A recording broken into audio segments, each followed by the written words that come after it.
right now have apparently drawn the ire of Egypt and Iran. Egypt especially is They're upset making Egypt and Iran playing a pride match. in the pride Correct. match. It was established before they drew the teams. And the Mm-hmm. pride match in Seattle is between Egypt and Iran, and Egypt has sent a letter to FIFA saying this will not continue. It's against the law to be gay in Egypt and Iran. my God. And that's pride match.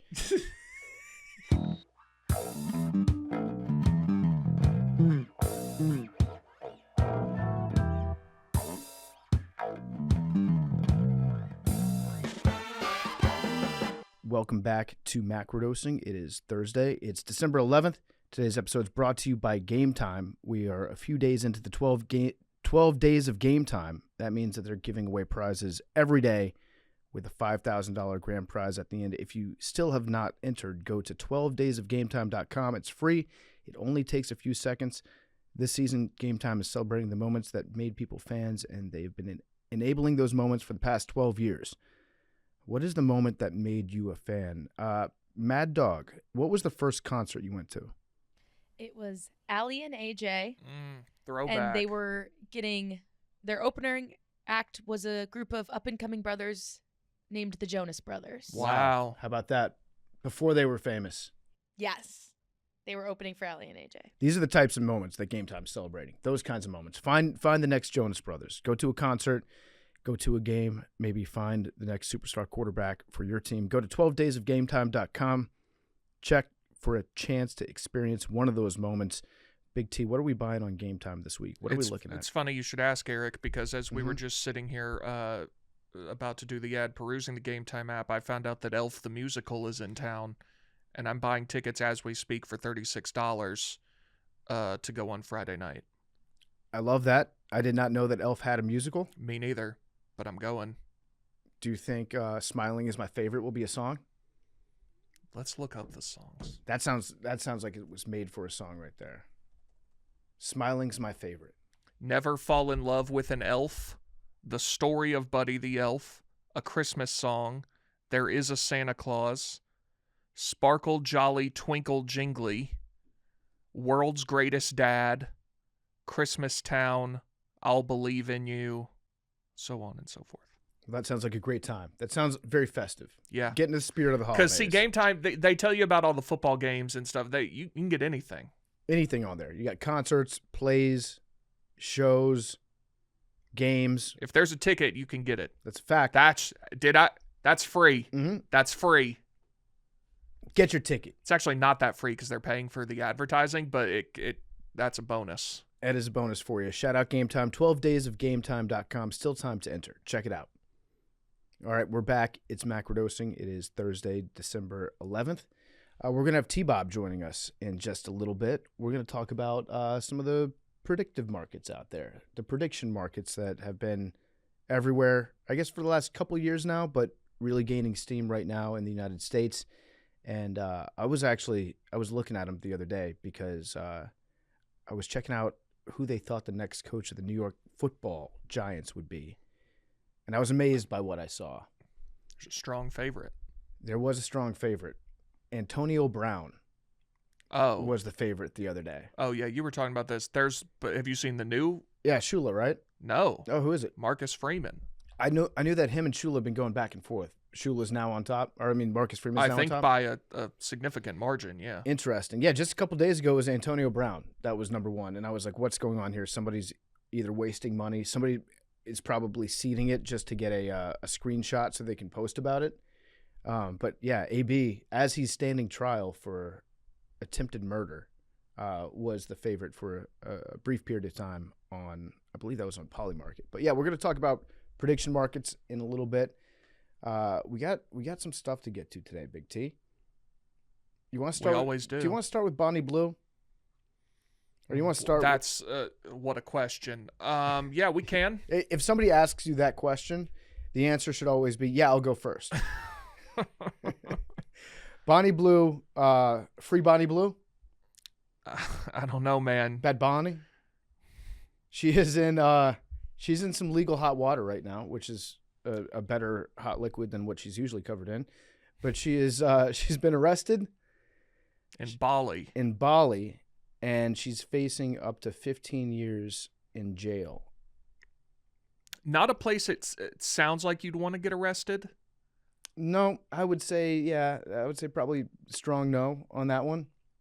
What do you think the worst places to get arrested are? I think Indonesia's supposed to be really bad. Yeah. Obviously, like Central America, the jails in Central America are like the worst. Yeah, El Salvador. Yeah. That'd probably be pretty bad. Have you ever watched World's Most Dangerous Prisons? Yes, I love that show. Great show. But there's one, I think it might be in El Salvador. It's somewhere in Central America that it's a town, basically. It's a little small town with a wall around it. And there's no cells or anything. It's like you go to this prison and you become kind of a citizen of the town, but it's run by the gangs. Yeah. And it's like it's a bad deal. Bad deal. I would say, yeah, El Salvador is up there. Russia. I wouldn't want to go to Russian prison. Probably not. China, North Korea. Yeah, Turkish prison sounds pretty bad to me too. South African prison sounds like a rough deal. Brazilian prison. Yeah. Now, if you were to spin it, which prisons would you want to go to? I feel like Scandinavia. Yeah, no, those are the best. Maybe not Finland because it's too close to Russia, and I feel like there's some crossover in terms of that side of the that side of their culture there. I don't know if it's Sweden or Norway, but one of them was on another prison show, and it's like, I mean, it's great. It's like a dorm room. Yeah. Yeah, I would probably choose Sweden or Norway. You go take cooking class all day, and then it's insane. Yeah, but Bonnie Blue she's in deep trouble over in Bali because she was trying to arrange a bang bus to get at least 17 male tourists between the age of 19 and 40 from Australia and the UK to do, I think you can probably fill in the blanks, on that bus with her. They released 14 of the people that they arrested without charge, but they held one Aussie and two Britons a little bit longer. How do those guys get in trouble? But the rest don't. I don't know. Well, yeah, why three? Why are these three? Maybe 14 is the production crew? No, I think the 17 were. One of them's Connor Griffin because you gotta wipe it down. You gotta get the janitor. So she was. I should backtrack a little bit. She's no longer currently in custody. She was arrested. She was released, but they seized her passport, so she cannot leave. And they said that they were going to be creating content containing pornographic or immoral elements, and that was against the law in Indonesia, where they ban porn. They banned the distribution and the public display of porn, and they seized her outfits. They took the cameras, they took the condoms, they took the flash drives, they took the lube, they took necklaces, and they took a whole bunch of Viagra as well, all confiscated. So I guess she's not currently behind bars, but she is not allowed to leave the country right now. And she had been warned. There was another lady named Annie Knight. I'm not familiar with Ms. Knight, but she told Bonnie Blue that she could be in trouble if she went over to Bali. She said, "I did try to warn her of the consequences of filming porn in Bali. That being said, I hope she's okay, as being arrested in another country must be a terrifying experience. I wouldn't wish it on anyone." I got a couple questions here. First of all, what happened wasn't she pregnant? I think that was fake. It's fake, right? Yeah. Are we believing this? Well, remember there was another arrest thing at one point, but that might have been fake. Yeah. So this sounds real. We're believing this is being one. this isn't her. This is being reported by like real outlets. Okay, so it's not the source isn't just from her. Correct. Like the pregnant thing she put out, right? Mm-hmm. I mean, this is being reported by like the news. They said that there was a raid on her. Not that the news is never fake, but on her compound, which you could also, that's a good description for most of her videos. Her compound was raided by several men. So yeah, I think, yeah, I'll believe this one. But yeah, just don't go overseas and film porn, Bonnie. Especially Bali. Like, there's plenty of other places to fuck. You would think. Lots of other places. I don't know why your heart was set on Bali, but yeah, I guess free Bonnie Blue. We also have some stuff in the news about the Epstein Files. There's been more materials that have been released, a bunch of pictures, a bunch of creepy pictures of several rooms in his townhouse with weird-looking, like almost cartoony face masks everywhere. And like dental chairs. Dental chairs that are set up. There's just nothing that would shock me anymore about, like, it's all the creepiest things. It feels like it's a story out of a movie. I had this thought. Is a dental chair the most unsettling thing to see in any environment other than where it's intended to be? Like, if you see a dental chair somewhere, you're like, somebody's doing fucked up stuff. Yeah. Yes, I agree 100%. I don't like looking at dental chairs in the dentist's office. For sure, but that's at least where they're supposed to be. When Jerry bought his house, it used to be a dentist's office, right? I think so, yeah. Were the chairs still there? I don't know. You'll have to ask. I will have He's to here ask. today. Is he? I can get him in here to ask that. Yeah, there's more and more weird stuff that's coming out right now. That was actually taken from the Ghislaine Maxwell grand jury material. So I guess it's just going to be like a slow release of all these documents. I guess that's what they're planning on doing. Seems like it. What do you think about the masks?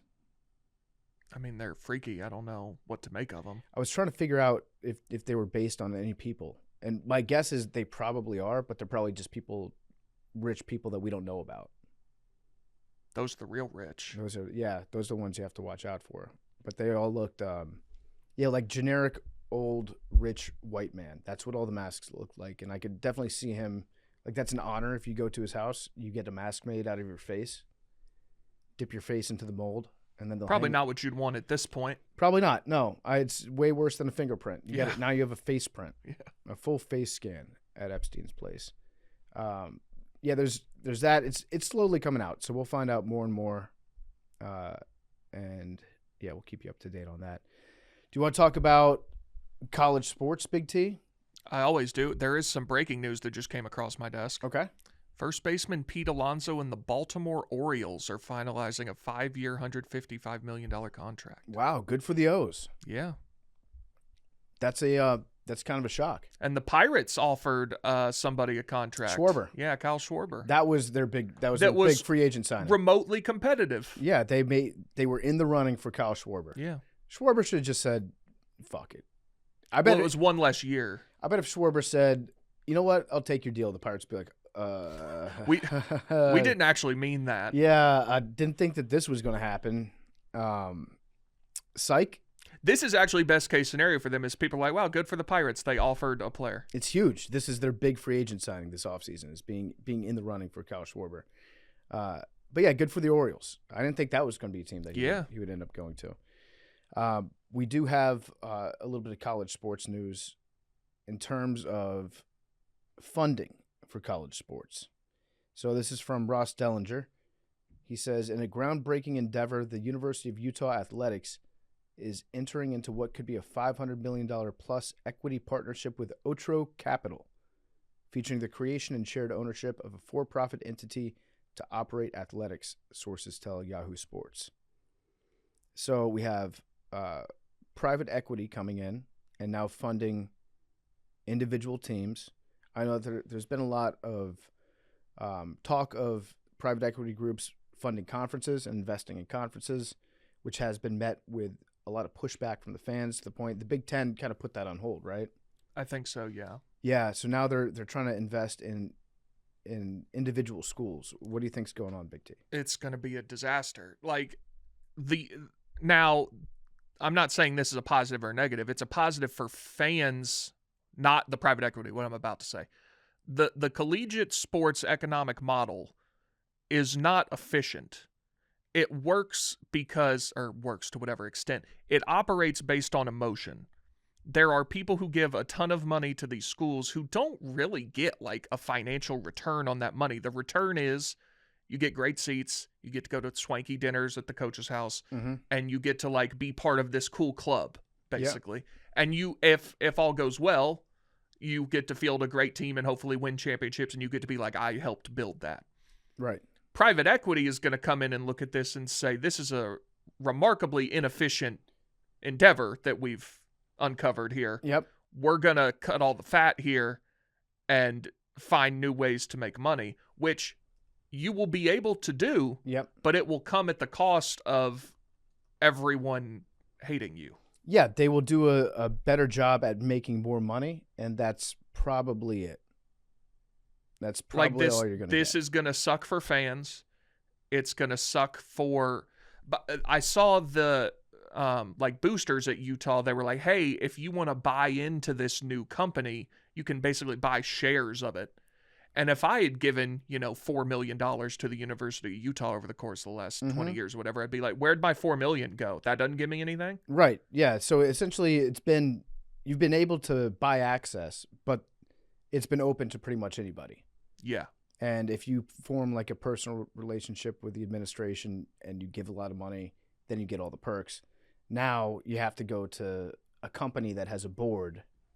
And if you want to get involved in it, they already have most of the money that's been put into the program. I don't know if that they're going to be taking massive amounts of outside money. So I guess people might save money on that stuff, but it's people that have the money to spend that want the access. They're going to be upset. Now, are there any college teams that do personal seating licenses yet?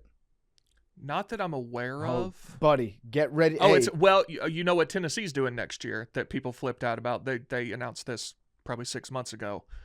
They're instituting a 10% talent fee to all tickets. So basically all tickets are going up 10%, and that money's going to be used to pay players, which a lot of common fans were upset about. I think that's going to become very uniform across college sports, and I think at 10% is probably not where it's going to stop. I would agree. I think Ohio State might do PSLs, personal seat licenses. Really? At least for some seats. But Utah, get ready to learn PSL, buddy. That's going to be the one thing that they're gonna zero in on and say, wait, we can just charge people $5,000-$10,000 for the right to buy tickets. Ohio State does offer personal seat licenses. That sucks. That sucks for fans if that becomes like a widespread thing. We got T-Bob joining us. T-Bob, what up? What's up, boys? How you doing? We're talking college sports right now, and we're talking about private equity investing in the University of Utah. Yeah. To run their athletic program. Dark. It's some dark stuff. It's dark. Does LSU do they do PSLs, personal seat licenses? I'm not aware if they do or don't. I'm not sure. I haven't heard about them. I know Ohio State does. The Ohio State. What are PSLs exactly? I just know of like news stories through the years that I've heard uproar about. Like, remember the Falcons PSLs were a really big deal back The Falcons, in the day. when they opened Mercedes-Benz Stadium, were like, you will not be able to purchase a ticket, single game, season, anything, unless you have a personal seat license. Now Okay, so you're buying the right to buy tickets. Correct. Oh, In okay. order to buy season tickets, you have to pay $5,000 or whatever. You own the seat in quotation marks. And so basically all it gets you is like first access to, if there's a concert or something, like you can buy the ticket first, but you're just paying for the right to pay more. Well, do we want to finish on PSL? Like, how far have we gotten in the Utah? We just started talking. Okay, cool. I was saying like that. If you're a private equity company and you're buying an athletic department, that's probably one of the first things that you're looking at to boost revenue, right? Yeah. So actually, okay, hold on. I have, because I put together notes for WUB this morning. I just got to pull them up in terms of specifically what their stated goals have been with Utah of ways to raise revenue. And it sounds awful. It does. It doesn't. I don't think any of it is going to be fan centered. No, because when is private equity ever human centered? I guess you could say that they're going to try to increase the competitiveness of the product on the field in order to drive interest and then to drive revenue through ticket sales and merch sales and things. If the team's better, they'll end up having more people that would line up to buy the merch, buy the T-shirt, the hat, and to go to the games, and then that would mean greater revenue for TV too, I guess. So they will probably make that argument that we're gonna invest money into the team to make it better, but nothing about the fan experience is going to be better. No, I mean, private equity exists for one reason, right? And that is to make money. A lot of times that comes at the cost of the human experience, whether it's downsizing, asking more people to do more jobs, cutting away from benefits or luxuries that maybe the work treated their humans with. Like, they will ruthlessly cut and do whatever decision they can to increase value. Yeah. And the bottom line, and it normally comes to cost. So Utah Brands and Entertainment LLC, that's going to be the new private independent offshoot of the athletic department. The university retains majority ownership and decision-making of Utah Brands and Entertainment. A president outside the university will preside over the company and report to a board, which will feature the chairman of the board will be the Utah AD, Mark Harlan. And then they have seats for trustees and Atro executives. Atro's the private equity company here. They've also offered the most prominent donors the ability to purchase a stake in the company so that they can see a more direct ROI than stuff they're maybe getting off of, like, NIL and whatnot. But what I said, if I'm somebody that's given millions of dollars to Utah, I'd be like, so now I have to give more to be part of your fake company? Yeah. Where'd my money go? Well, I guess now I guess that's the pitch, though, is that now that money, I can't explain how they would answer what happened to the previous money. No, they'd just say, go. But yeah, they're like, well, look at the player we got. Right. Right? That was under the old system. But now I guess they're saying, like, well, now you can make money off it. So, like, the $500 million is going to be Atro Capital's number they're putting in, and the prominent donor money is going to be making up that $500 million. But here's the new company's primary goal: to generate more revenue across an assortment of areas: ticketing, concessions, corporate sales, and sponsorships. Yep.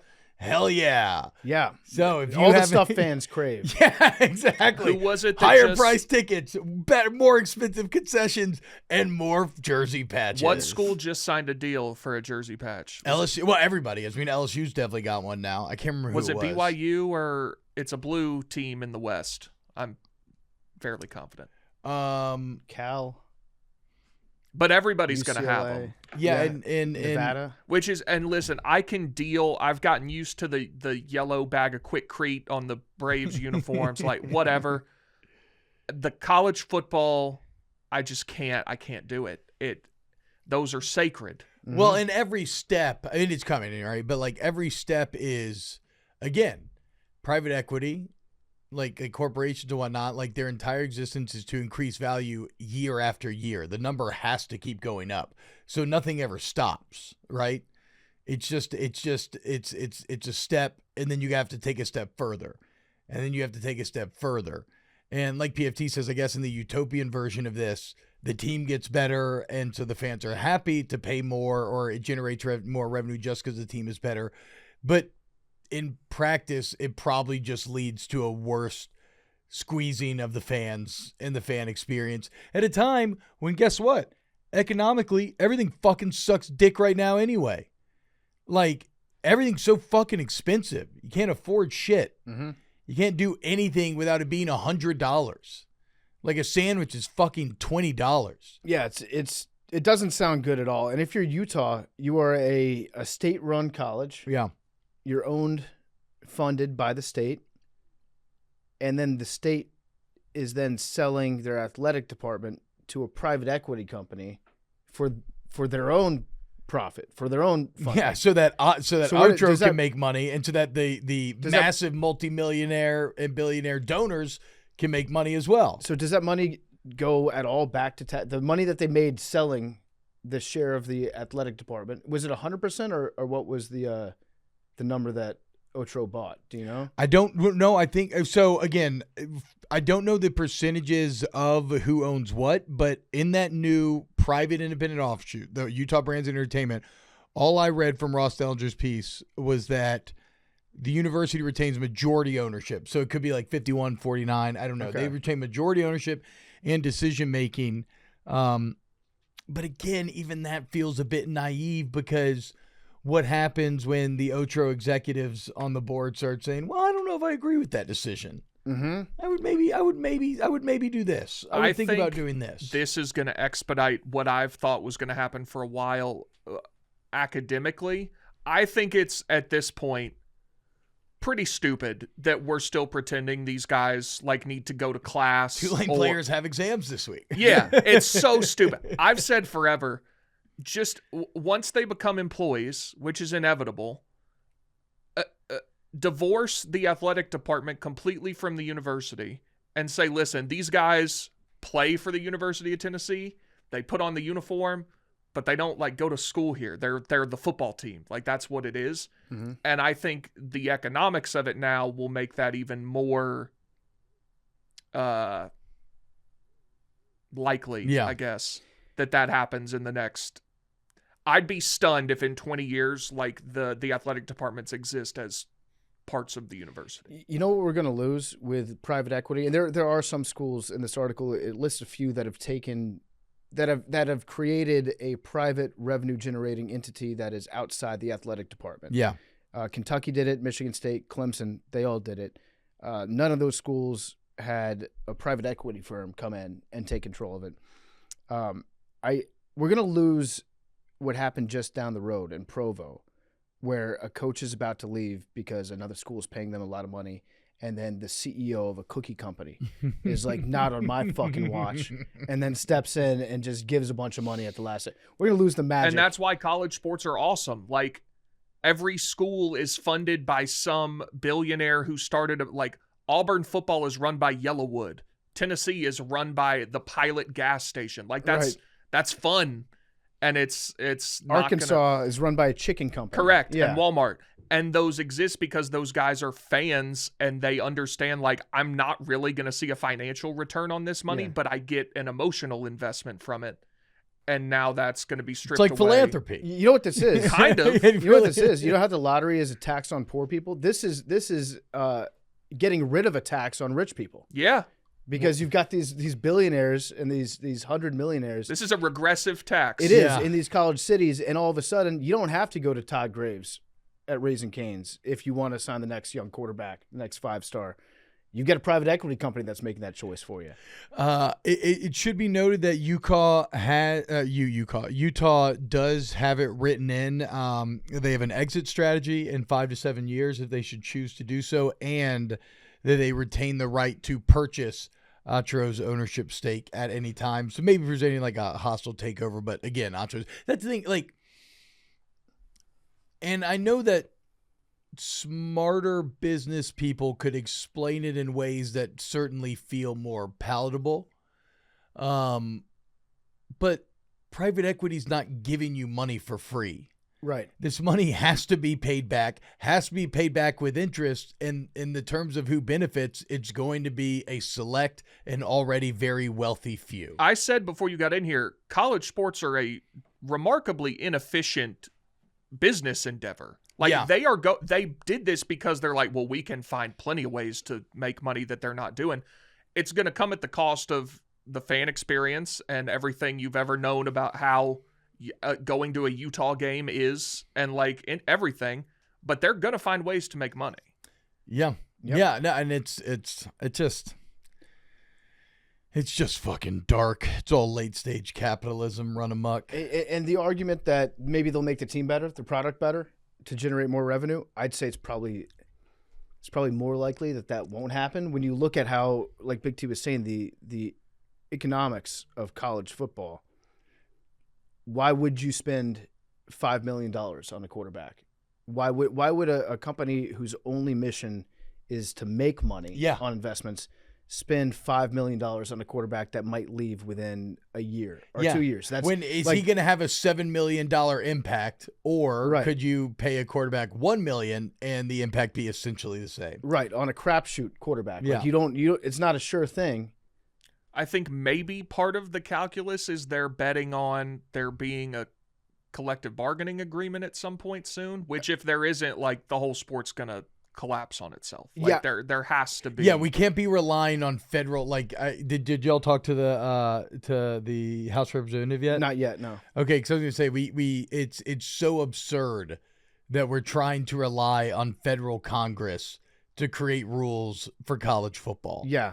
We've reached that point. And that bills are being proposed to limit athlete compensation and whatnot. Like, that has to be figured out within the sport itself by, like you said, like a collectively bargained agreement. Well, to be fair, that's because the NCAA was the most corrupt and inept organization for 75 years. Yeah, It's come It to seems that. like Mark Emmert's strategy, or maybe he was just like, there's no solution. It does seem like his strategy was like, okay, if I do nothing and make it as chaotic and shitty as possible, then maybe the noise will get loud enough where like the federal government will have to get involved. But like, I mean, I guess the flip side of that is they have a lot going on.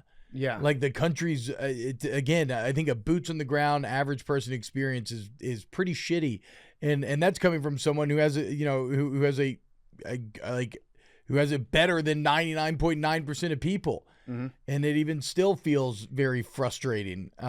So it's the idea that we're going to ask Congress to spend time trying to place NIL rules in place about how much a player or a team should be able to make is fucking wild. I think Big T's right that this is a very, very encouraging sign that there will be a CBA, because I don't think that a private equity firm would take a chance like this if they thought they were going to stay in the same mess when it comes to NIL moving forward. Yeah, you need clarity. Bad business. Yes, it's you need bad clarity. business to be this vague. It's also very funny that we've got a bunch of schools, a bunch of athletic departments and university presidents across the country that are like, hey, Congress, can there please be a union? I would really like to negotiate with a union. That shows you how much power the players have right now. Well, I think the schools don't want that. No, I think when it comes to a collective bargaining agreement, that's what the schools are looking for, so that they have rules in place where it's not just freelance contractors. It's like if they sign a contract, the rule is you have to be here for 2 years or for 3 years. Well, I think the coaches and everyone involved on the athletic side want that, but Yeah. the schools like the SCORE Act, which is what we're going to talk to Hakeem Jeffries about. The SCORE Act precludes them from unionizing, basically. It prevents them from becoming employees. Right, but I think that there's different parts of that argument. When it comes to the amount of money that's being paid, the schools are like, this is unsustainable. It's not working to take a risk and to pay a quarterback $5 million and then they can transfer after a year. I think they're looking for more rules in place for how long the athletes have to stay at the colleges so they don't bounce around.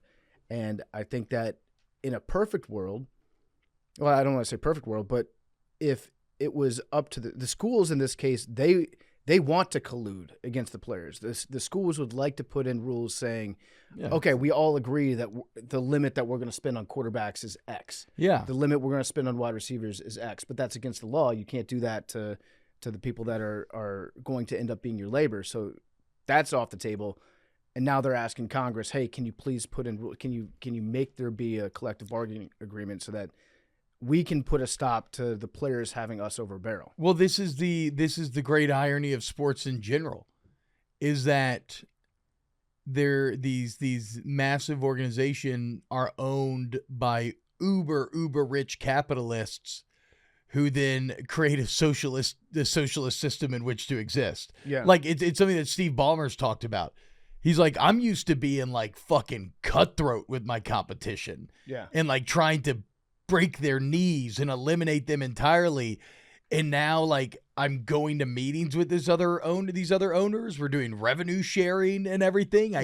I can't go and pay Kawhi Leonard behind everybody's back in a sideways way. Like, yeah, you're teammates.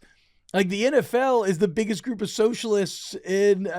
They literally put a cap on earnings. Yeah. And they justify it with raising salary caps relative to revenue. Like, yeah, there's ways to massage it, but like at the end of the day, it is funny to see some of the most capitalistic people on the planet get together and create a system where unions and socialism and sharing revenue are key and core concepts. And sometimes you get owners like Jerry Jones that actively participate in and benefit from the system that's in place, but they're still like, why am I funding the Jacksonville Jaguars? Why is that beneficial to me as Jerry Jones? I think that a CBA is going to be good for the sport overall. I think that there's it's gone too crazy now where the money that is being spent on players that's not generating a return, I think is going to discourage a lot of people from spending that money at all in the future. I have no idea what the eventual market looks like. And the thing that I keep going back to as well is, okay, CBA salary makes sense. You're going to create, maybe you agree to a salary cap, you spend how you want, whatever, like other sports do. Or maybe not. Look at baseball. But how do you ever codify or place rules around advertising? Yeah. What they've is tried ever to do what it. is ever going to stop me as big business owner from saying I want to pay this kid $1 million, and I'm telling you that him tweeting one time about my company is worth that to me? Well, so that's what they've tried to do with this clearinghouse thing that makes no sense. Yeah, where they're going like, to sit there and pour through every fucking, every I think fucking they are, deal. but I think that's illegal. Like, Yeah. you can't say that, like you just said, if I deem that I want Bryce Underwood to put one Instagram story up and I want to give him $50,000 to do that, who are you to tell me that I can't do that? Exactly. So I don't. But that's it's what like, they're trying to do. They're No, trying I to know. establish a quote market value for whatever services they want, and then they can say, "Oh, well, that's egregious. You can't do that." And again, I make sex jokes and talk about football day. So like maybe there are other real world examples in other sectors of business where this is done and accomplished. But that is the thing that I keep coming back to is how do you stop advertising dollars, because it feels inherently un-American and no other sport. You can't stop in any other sport, right? Like all these other athletes, you can pay a quarterback however much of your cap, but he can still go out and get hundreds of millions of dollars worth of advertising deals if he wants to. And by the way, another reason you need a CBA, the way everything's currently written, I think it's illegal for the NCAA to impose any sort of artificial restriction on players' earning potential, which includes limits on how long they can play. Yeah, Now, I mean, that is the eventual fight, right? How do you even enforce eligibility? I don't think they should be able to currently. Now, once they establish a CBA and say, listen, you have 5 years, that's it. Great, I'm in favor of that. But currently, that is a restriction on how much money guys can earn. And I don't think that should be. I think Diego Pavia should be able to play in college as long as he wants under the way the rules are written right now. It all goes back to that Justice Kavanaugh letter that he sent. Was that like 2016 now at this point? Yeah. Or maybe it was later, but he just fucking he was like, look, in any other sector of American society, this would be so illegal. Yeah. How the NCAA has operated for well over 100 years. And the NCAA, instead of being proactive, they chose to not even be reactive, really just be stagnant. And so I think you have 100 years of cruft that built up where we accepted, well, this is how it's been, this is how it always should be, even if it is illegal. And the sport got bigger and bigger and bigger. And now, yeah, the fallout and the ripple effects, there's so much buildup that, there's like years of fallout to have to parse through. Yeah. It'll be interesting to see what they do in Big T's example. The schools, if the schools still like retain actual control of the athletic departments and all the players who play on the teams have to be students at the school, they would say, yeah, you can play football for us as long as you are a student in good standing. Right, which can be rigged. Which could be rigged, or you could have Diego Pavia going for a doctorate. Hell yeah. That's what I'm saying. Like Doctorate of ball. Yeah. Yeah, and just not do anything. But Doctorate I don't think of you I leisure. think Vandy should give him an honorary PhD for what he's done. I agree. I think it's stupid that they're students at all. Unless you want to be. If you want to be, that's awesome, and you should do that. But if they don't and they just want to play football, that's all they're doing now anyway. I Googled this morning, has private equity ever done something positive? And here's the AI answer. Yes, private equity has done positive things, primarily by boosting operational performance, driving productivity gains, Fuck yeah. generating strong long-term returns for investors, and fostering growth in portfolio companies. Yeah, love that. Shout out portfolio companies. Yeah, fuck portfolio yeah. companies ain't played nobody. Fuck yeah, dude. That sounds great. That all sounds like it's definitely going to benefit us as the person paying for tickets and concessions and going to the games. Yeah, it doesn't sound good. It doesn't sound good at all. There's also some more college football news with your guy Lane and his house. People are now talking about Lane Kiffin's house in Oxford. Have you seen? Somebody told me about this. What's going on? All right, so Lane Kiffin, when he was being wooed by the Louisiana State Tigers, wrote into his contract that they would cover some of the shortfall that he would incur if he sold his house and lost money Yeah, on selling hell his yeah. house. Up to in 500 Oxford. grand. Up to 500 grand. So what did they valued his house at 2.89 million? According to the term sheet, Kiffin purchased his Oxford home for $2.89 million, meaning LSU would be responsible for covering at least some of the shortfall if he sells it for less. But the Lafayette County real estate records indicate the residence in question is likely the home he bought in 2021 in the Grove at Grand Oaks golf course community. When it comes to home sale prices, Mississippi is a non-disclosure state. However, Redfin lists the property as having sold for $1.65 million. Ooh. On Tuesday, Hollis Wayne Butler Jr., that's the most Oxford, Mississippi guy of all time, who sold the home to Kiffin, confirmed to Sportico that the figure Redfin lists matches his recollection. That guy should have kept his mouth shut. He added that he also sold all his furniture to Kiffin, which may have brought the total price up by roughly $100,000. So it seems like somewhere an extra $1 million got tacked onto this house. Not Lane. Lane would. I mean, come on. Lane wouldn't do that, dude. So yeah, they're saying Allegedly. per the term sheet that they signed with LSU, he said my house, I bought it for $2.89 million. Allegedly, according to Hollis Wayne Butler Jr., said that Lane bought it for $1.6 million. So that's a little bit over $1 million in difference than what Lane told them.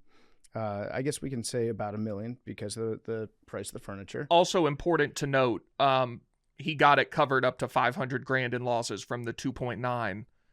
The home's listed market value on Zillow currently is 2.4. 2.4. So let's say he sells it for 2.3 after negotiating. That would mean that he made approximately $1 million. We'll say he bought it for all in 1.75. Okay. And so then And he would get 2.8. So if he sells it if he ends up selling it for 2.3, that's a difference of what, 500,000? About 500. And then he gets the $500,000. 500 But then from if he's LSU. stating that he bought it at 2.9. And then he's stating but then you add to that difference between 2.89 and 2.3. That's another $500,000 yeah, it's $1 million in the contract. Correct. I had And this 2 minutes ago. Yeah, but I'm walking myself through the math. Okay.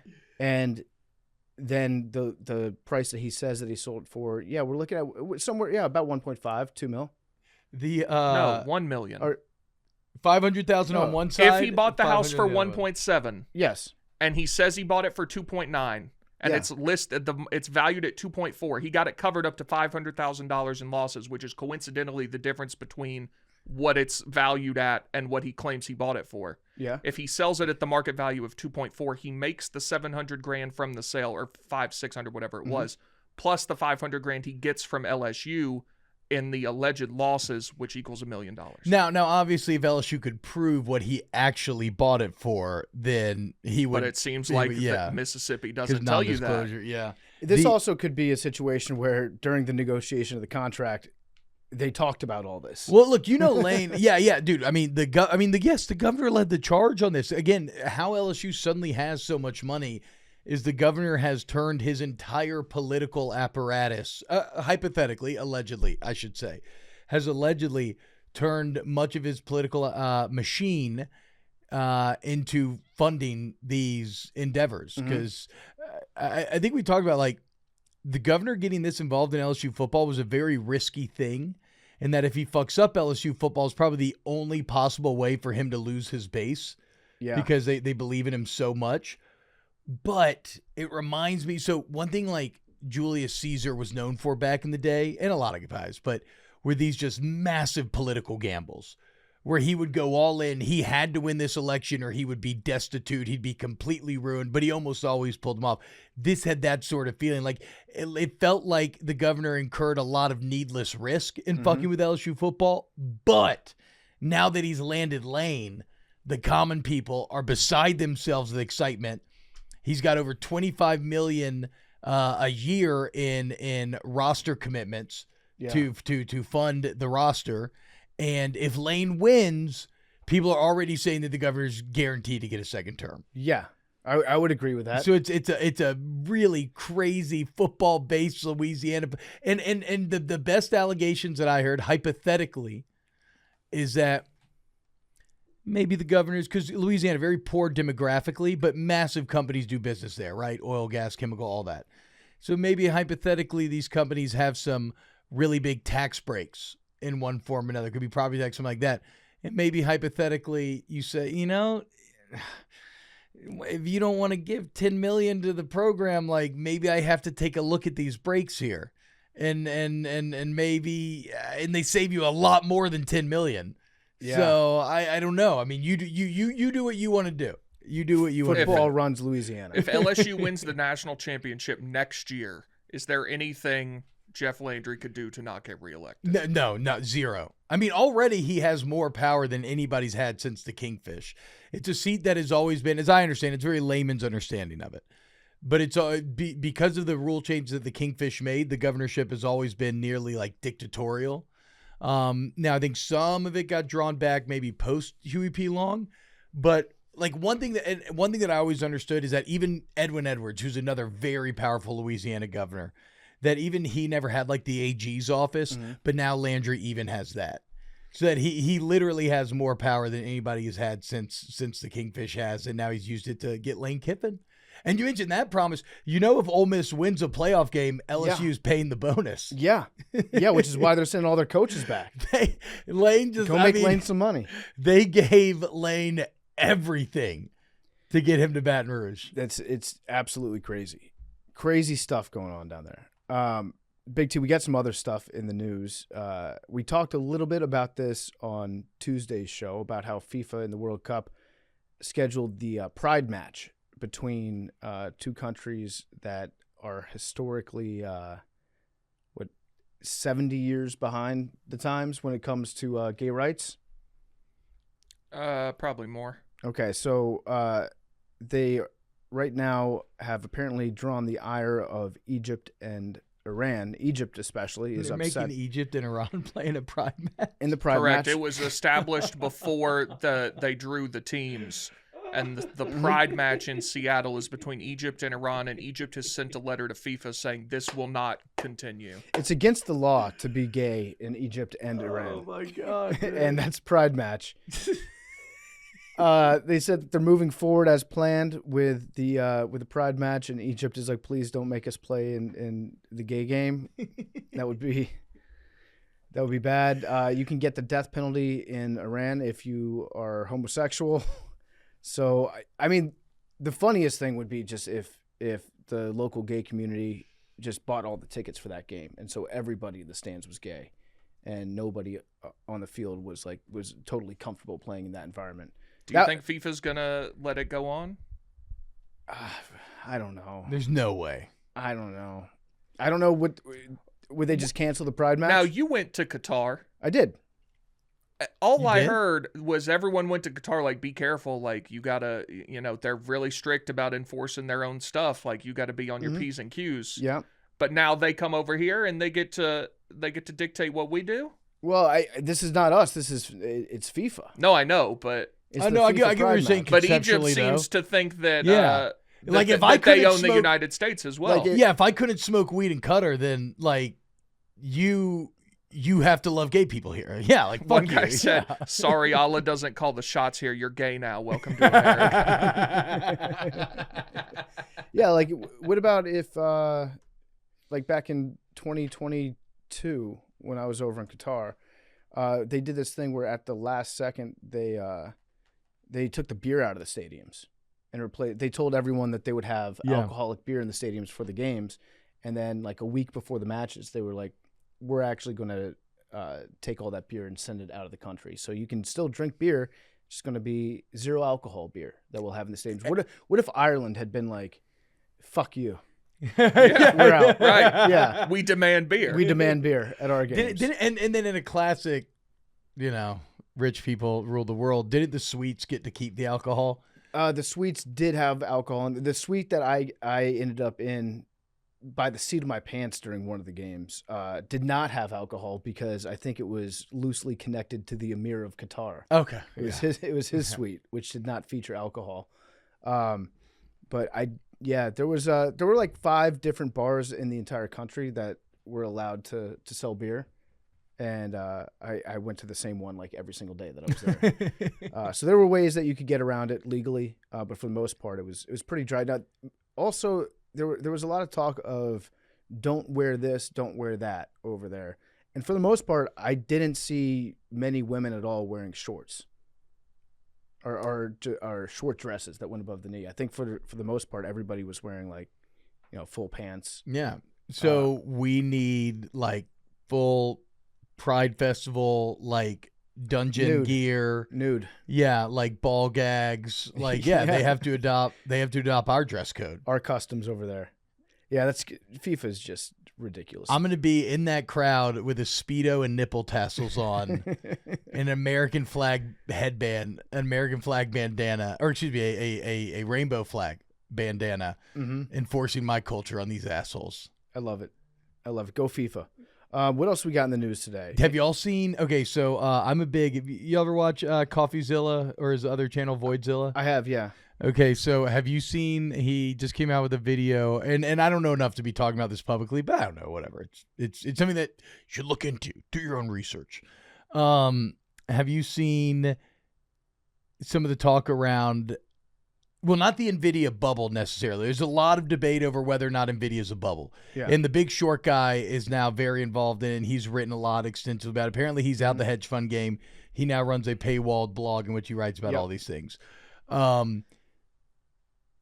But apparently, the entire U.S. economy right now is all in on Nvidia and the AI revenue that has to come from it, but may or may not. It is. It's like the one thing that's propping up all the gains in the stock market. Yes, recently. like the entire U.S. economy is being propped up by Nvidia, and if it fails, then we're in then a recession will come. But again, it already feels like we're in a recession. Outside of that one company, yeah. Yeah. I think for most people, the criteria is there. If you are not doing business in some way or some interconnected way with Nvidia or one of the other like 3 AI companies that are heavily involved in that, then yeah, I think you're technically in a recession. I kind of believe the guy. I really do, because I don't think that the revenue is coming. I think that, like every technology, it emerges to the consumer about like 10 years too early. I was thinking back to Google Glass. You remember that? Yeah. Back in like 2015, 2016. Yeah. And they're like, it's a wearable and it's going to change the way people get around cities. You're going to have like instructions of where to go on your navigation apps that show up on your glasses. And it just sucked and you look like a weirdo wearing it. Right? Yeah. And now I think the technology is probably getting to the point where you could make those glasses. And I know that Meta's trying to. The Meta glasses seem to have gained some foothold at least. Well, and they've got the new ones coming out that have the stuff that pops up on the lenses, so you can like see it as a screen. We're fully getting to Google Glass territory. Yeah, and I think that AI is kind of at that point right now where they're like, it's ready to be unleashed upon the consumer, and businesses are like, okay, we'll give it a shot, and they're like, this kind of sucks actually. Well, and there's so much money and pressure for them to make revenues back to their investors that I don't think it's going to be profitable right now. So one interesting example that the Big Short guy, and I should remember his name, I don't, but that he writes about is there's this quote from the Nvidia CEO, "We're not Enron," and then he talks about the .com bubble, right? And with the .com bubble, where all this money was being thrown in to these websites and everything, like Ask Jeeves or Pets.com or whatever, and there wasn't revenue there. But basically because like there wasn't ways of monetizing whatever. But he says no, we're not. He writes that like no, I'm not saying you're Enron. I'm saying you're Cisco. And at the time, Cisco was a major still is, but I guess at the time like kind of the leader in like telecommunications or whatnot. Yeah. And so they invested massive amounts of money in creating internet infrastructure that it ended up being, because of the change of technology, way overbuilt and basically irrelevant and way overinvested in. So there was never a return to be able to be drawn out. And so he's claiming that there's the potential there for a company like Nvidia that's what they're doing. They're way over investing in this infrastructure and this and the technology that is not going to be relevant to produce a return. And one thing he points to as maybe a red flag is they've apparently recently engaged in an interesting accounting technique. Okay. Where they have changed how they math the depreciation of their GPUs. They used to math them on a 3-year scale, saying in 3 years, these GPUs will be irrelevant and they depreciate accordingly. And they've changed that to 6 years, Well, what does that mean? That means the GPU lasts longer, so it depreciates less each year. So you're able to put more revenue on the books. You're losing less money, right? But the problem is, as they're doing that, they're also saying that they're having to innovate at a warp speed pace to keep up with the rate of change in technology. So they're trying to tell you we're innovating our GPUs at a warp speed pace, but they're going to last longer, even though we're innovating and making stuff irrelevant way faster. That feels like a bugaboo. That could be a red flag. There's also, if you're in a situation like that, you need to need to look for any sort of revenue stream that you can possibly find in the short term. You get like a little bit desperate. And what we've seen with Nvidia is going back and forth of whether or not they're going to be able to sell their chips to the largest consumer base in the world, which is China. And they've been told that they could. They've been told that they could not do that because of security concerns. Like, do we want China to have our most powerful chips and our most powerful technology, and they'll be able to keep up with what we're building over here in the United States? That was taken off the books for a long time. Just yesterday, Trump said that we are going to allow them to sell chips to China, but the government's going to take a 25% cut of what you sell to China. But that does feel like something that you would really try to pull off if you knew that this company, Nvidia, absolutely needed a lot of short-term revenue to cover up for some of those losses and depreciations. And I have no idea if this is part of the deal or this is what Trump's even thinking. But the fact that the entire U.S. economy is kind of running through Nvidia, their success, they're too big to fail, is very much tied into the success of the United States economy at large, and numbers you can point to on a screen being like the S&P is up or the S&P is down. Yeah. So the government would also be incentivized to let their biggest company do well financially if it comes to, selling chips to China. And that might be what we're looking at right now. And you may be thinking out there, oh, God, this feels terrible, right? I'm not heavily invested in stocks. I'm not seeing any of these returns, but we are, because all of our retirement funds are all tied in. All of our 401ks, all the money, if you're lucky enough to have one, that you're saving so you can live and not have to work and toil your entire life. You need Nvidia and AI. So you have let's say you're a conscientious objector to AI. Well, you're working against yourself. Yeah. You hate the idea of it replacing human jobs. Well, I hope you enjoy not being retired. Like, even if you don't want to be in it, you're fucking in it. Yeah. One thing that I heard about in PFT, Big T, I don't know if y'all know anything about it. It's mentioned in the video real quick. I haven't looked into it because I just heard this yesterday. But it seems so sci-fi to me and so kind of fantastic from a cynical, everything's going to burn anyway. So I just love stuff like this. But we've formed the Genesis Project, which they're likening to the Manhattan Project, and it's an initiative put together by Trump with all of the top tech companies in the world to, I mean, Genesis, it's got to be to create like full true AI, not machine learning, right? But be the first to get true AI creation. It's named after creation itself. Yeah, that's what I'm saying. It's literally called the Genesis Project. Yeah. I think they should have been more secret. I don't know why we know about it versus something like the Manhattan Project, but I still find that to be really cool. That's like straight out of a sci-fi movie. What's the point of having a project if you can't talk about it, though? If you can't like get everybody excited? Yeah, but you gotta show a little discretion, right? At least we waited to be like, look how badass the Manhattan Project was. Right. We had all of this information siloed. We had secret areas of the country and like unassuming towns that were all directed towards this. Like, we're putting the cart before the horse if we're announcing the creation of the Genesis Project. The payoff is way better if you just unleash Genesis. Yes. Rather than discuss the development of the genesis of Genesis. Yes. Yeah, we don't need the Genesis of Genesis. Have Genesis show up on the scene and then be like, ha, bitch, we've been doing this for the last 30 years. Yeah, he does and we've created God. Yeah, he does want a little bit of the buzz and the credit that goes to starting Genesis. Yeah. That you know where it came from. You heard it here first. We're doing Genesis. Before we started recording, Big T and I were talking a little bit about the college football playoff, T-Bob, and how the discourse around Tulane and JMU has now reached a critical mass, I think. It's a fever pitch for sure. Yeah, we're at critical mass, and I've been the first to I will not apologize for JMU being in the playoff, but I've been the first to say that, yeah, we're probably going to get dog stomped by Oregon. It's probably going to be ugly. Oregon's got, if you look at size, Oregon's got as much NFL talent as anybody in the country. we have some size, but they've got size and speed together. We talked to Baldinger about this, actually, maybe this was Brock Heward, but he's just looking at draft stuff, and he's like, "There's an Oregon player. There's an Oregon player." Like, yeah, Oregon is quickly. I think people are really underestimating them. Who, Oregon? Yeah, and it's also the most complete Oregon team that we've seen, like from a defensive and offensive standpoint. Anyway, sorry. Yeah, no, I've been the first to say that. Yeah, it's probably going to get ugly. But now we've reached the point where Bud Elliott, and I listen to Bud, and I follow Bud, and he usually is pretty insightful. He's got some things that he looks at that the average fan would not pick up on. He's deep Bud in the weeds. is autist-level college football breakdown. Bud knows shit about programs that you haven't even heard of. Yes. And he'll go too deep on that roster. But now he's reached the take where he is now saying it's a health and safety issue for JMU playing against Oregon. And at that point, I got to tap out, Bud. I got to at this point, I'm almost ready to say, fuck it, let's just go beat them.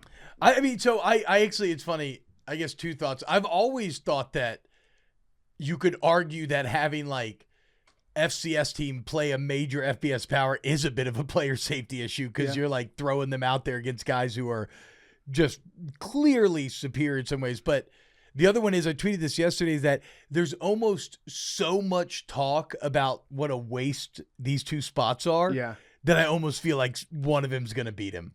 Yeah. Like do we live in a world where the impossible happens? Because it's just like gambling, right? Like sharps will fade the public just because the public is so in on something that they have to be wrong. Yeah. I was thinking about this morning. It's almost like a commentary against general democracy.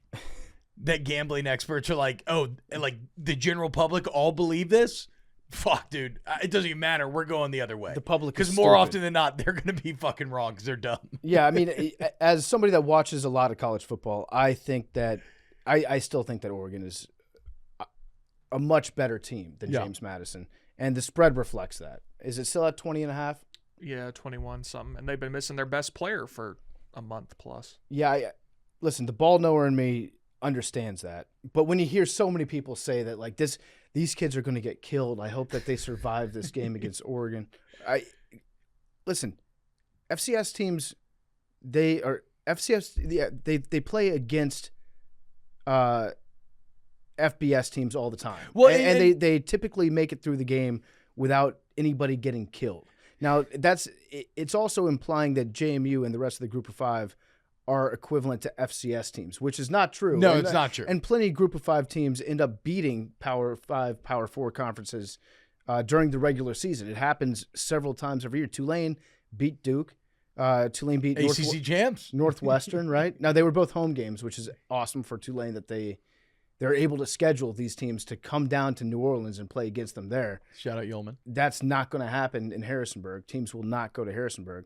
But let's not act like the kids are going to get killed on the football field. That's gone a little bit too far. Yeah, they're not going to get killed. And Liam Blutman's been banging this drum because I'm someone who I've always advocated that I think a Group of 5 8-team playoff and a Group of 5 national champion would be very exciting because it's it's objectively a different level of football. But again, if you're not enough with the playoffs. We don't need more. We don't need more teams. We don't need another playoff. No more playoffs. It would just make the Group of 5 into FCS again. That's all that means. Is like now you have another Division II playoff essentially.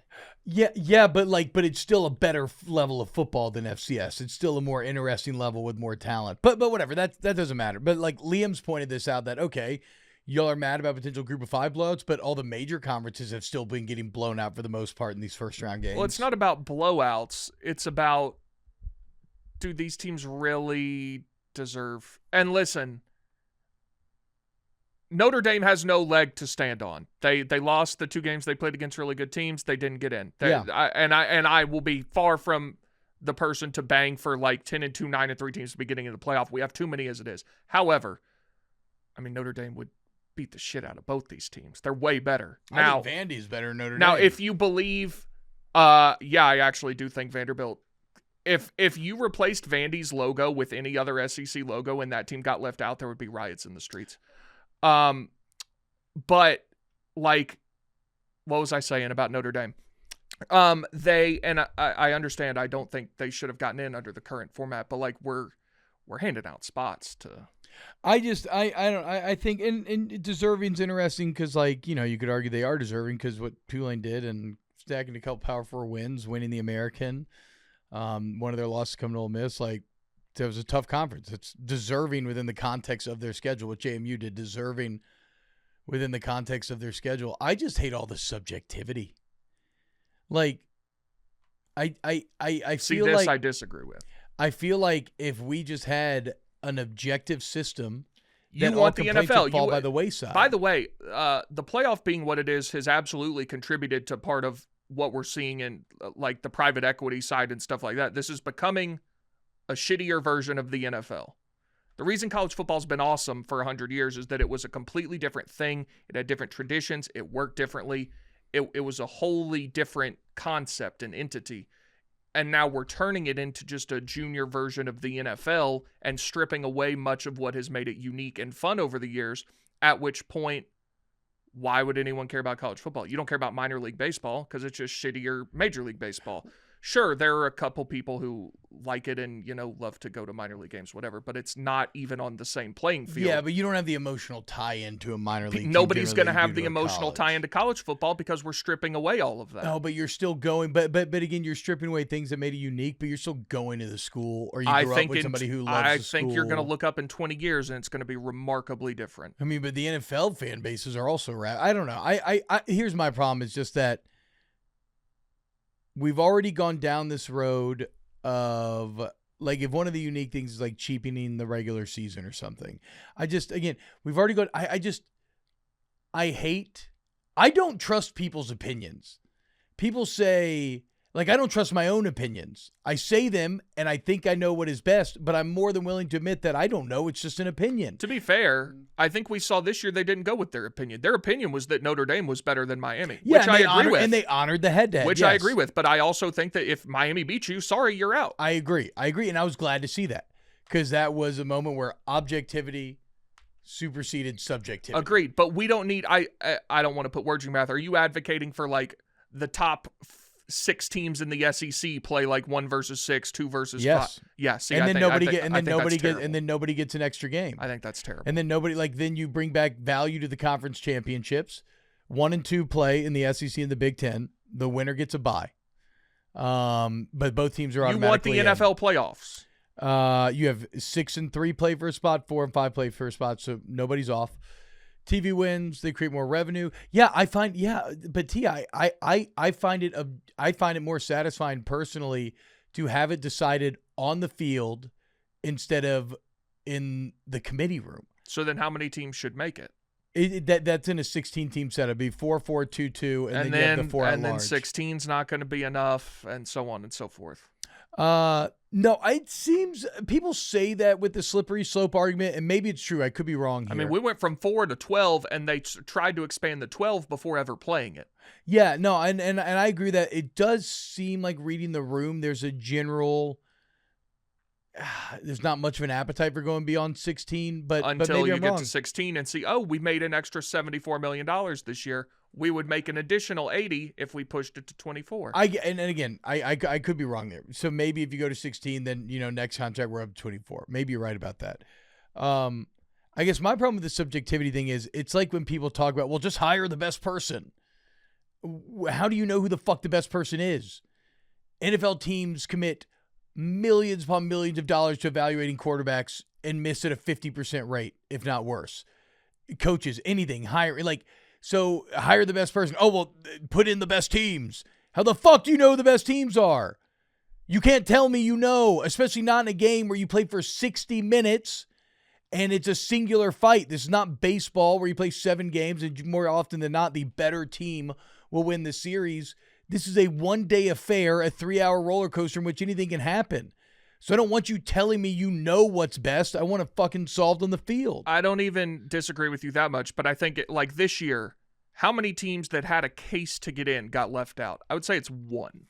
I think And Vandy, and it's Notre Dame, Vanderbilt. Vandy. Notre Dame lost to Miami. That kicked them Okay, out. you're saying okay, that's fair. I think one team that had a No, case BYU. to get it. BYU had no case. I disagree. They played one team that was like playoff caliber. you They could played do- them twice. Their offense was non-functional both times. They You got could killed. do all sort of, but this is kind of like people want to shit on Indiana last year, but Indiana's 2 losses were to the 2 teams that played in the national championship. Like I would have been Texas fine if Tech Indiana is- didn't make the playoff. Texas Tech is national. Yeah, but that's crazy. Indiana was way better than all the other teams in the playoff last year, except for the 2 that they ran into.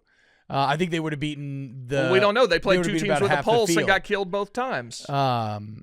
But so in that, but in that same vein, like, okay, so BYU's crime is losing to Texas Tech, who looks to be a top 4 team. No, and national getting championship killed contender. twice. Okay, but if you blind resume them with Ole Miss, They they're beat superior. one team with a pulse. Anyway, I would argue that BYU has a very valid argument. I'm looking at the first round matchups from last year, and we've got Tennessee lost by 25 points to Ohio State. The margin in posthumously does not matter. What do you mean? That's not part of the argument. Like after the fact, the margin of the game, I don't care about that. No, I'm just saying like the first round matchups last year. Penn State beat SMU by 28 points. Notre Dame beat Indiana by 10. But if you watch that game, that might have it might They as could have well won been by 30. 27-0. What I'm just getting at is let's not look at the results from this year if they happen to be lopsided and be like, wow, this is terrible for the sport. It happened last year. Well, to be fair, nobody's arguing based on results. They're arguing based on the principle of because the results haven't happened yet. Right, the format, you could definitely say giving automatic qualification seeds to the top 5 conference champions is probably not the best format to write in if you're trying to determine who the best football team in the country is. That was a handout to the conferences to make sure that their championship games stay relevant. And now this is the result of it. So maybe do a better job of writing the rules. This would have been a great year for a 14 playoff. The thing is, it's like if we go the subjective route, college football is a sport that has so much room to play in the margins. Because even in the massive, like this is something that Brandon goes back to when I talk about, do the more objective setting, is that he always argues that, well, there's too many teams now, so people aren't playing equal schedules. Conferences are too big. Because the conferences are too big. That's what I mean. So college football not only has the problem with the conferences being too big, but then also there's a billion teams. It's basically 140 teams. So here's all I would ask you. If you create a system that is relying on subjectivity, you can massage things to basically justify any argument that you want. But do you acknowledge and or like the system that you're advocating for is going to lead to a 30 to 40 team super league that's just going to be a miniature NFL? Like the Power 4 is already a super league, no? But not to the extent that it's going to be a walled off actual 40 team league. Like some of the Power 4 is going to get kicked out. And it's going to be like, okay, 16 of those go to the playoff. Like, do you want that? Well, no, I don't think why would anybody get kicked out? Well, because like you're not going to have. If you're not bringing the money. Yeah. If you're not, like historically bad Power 4 teams. Like Mississippi State, not going to be in there. Like look at half of the ACC. Vandy may be saving themselves now, but wait, programs like that aren't going to be in it. Why? I'm not talking about forming a new league. I'm just talking about. But that's the going playoff to be system. a logical consequence of this. Is like, why are we sharing the money with? But that's a logical consequence whether you're doing subjective or objective playoffs. That's a logical consequence where the sport's heading in general right now. But it makes more sense. Like it ties in with what you're advocating for. Like, okay, we already have like an NFL playoff system. Let's just go ahead and make it a league like the NFL. Oh, I think something like that's going to happen regardless, but I think it's expedited. That's what I'm saying. I don't think it's expedited one way or another. I think if that's your fear, I think things are heading that direction anyway.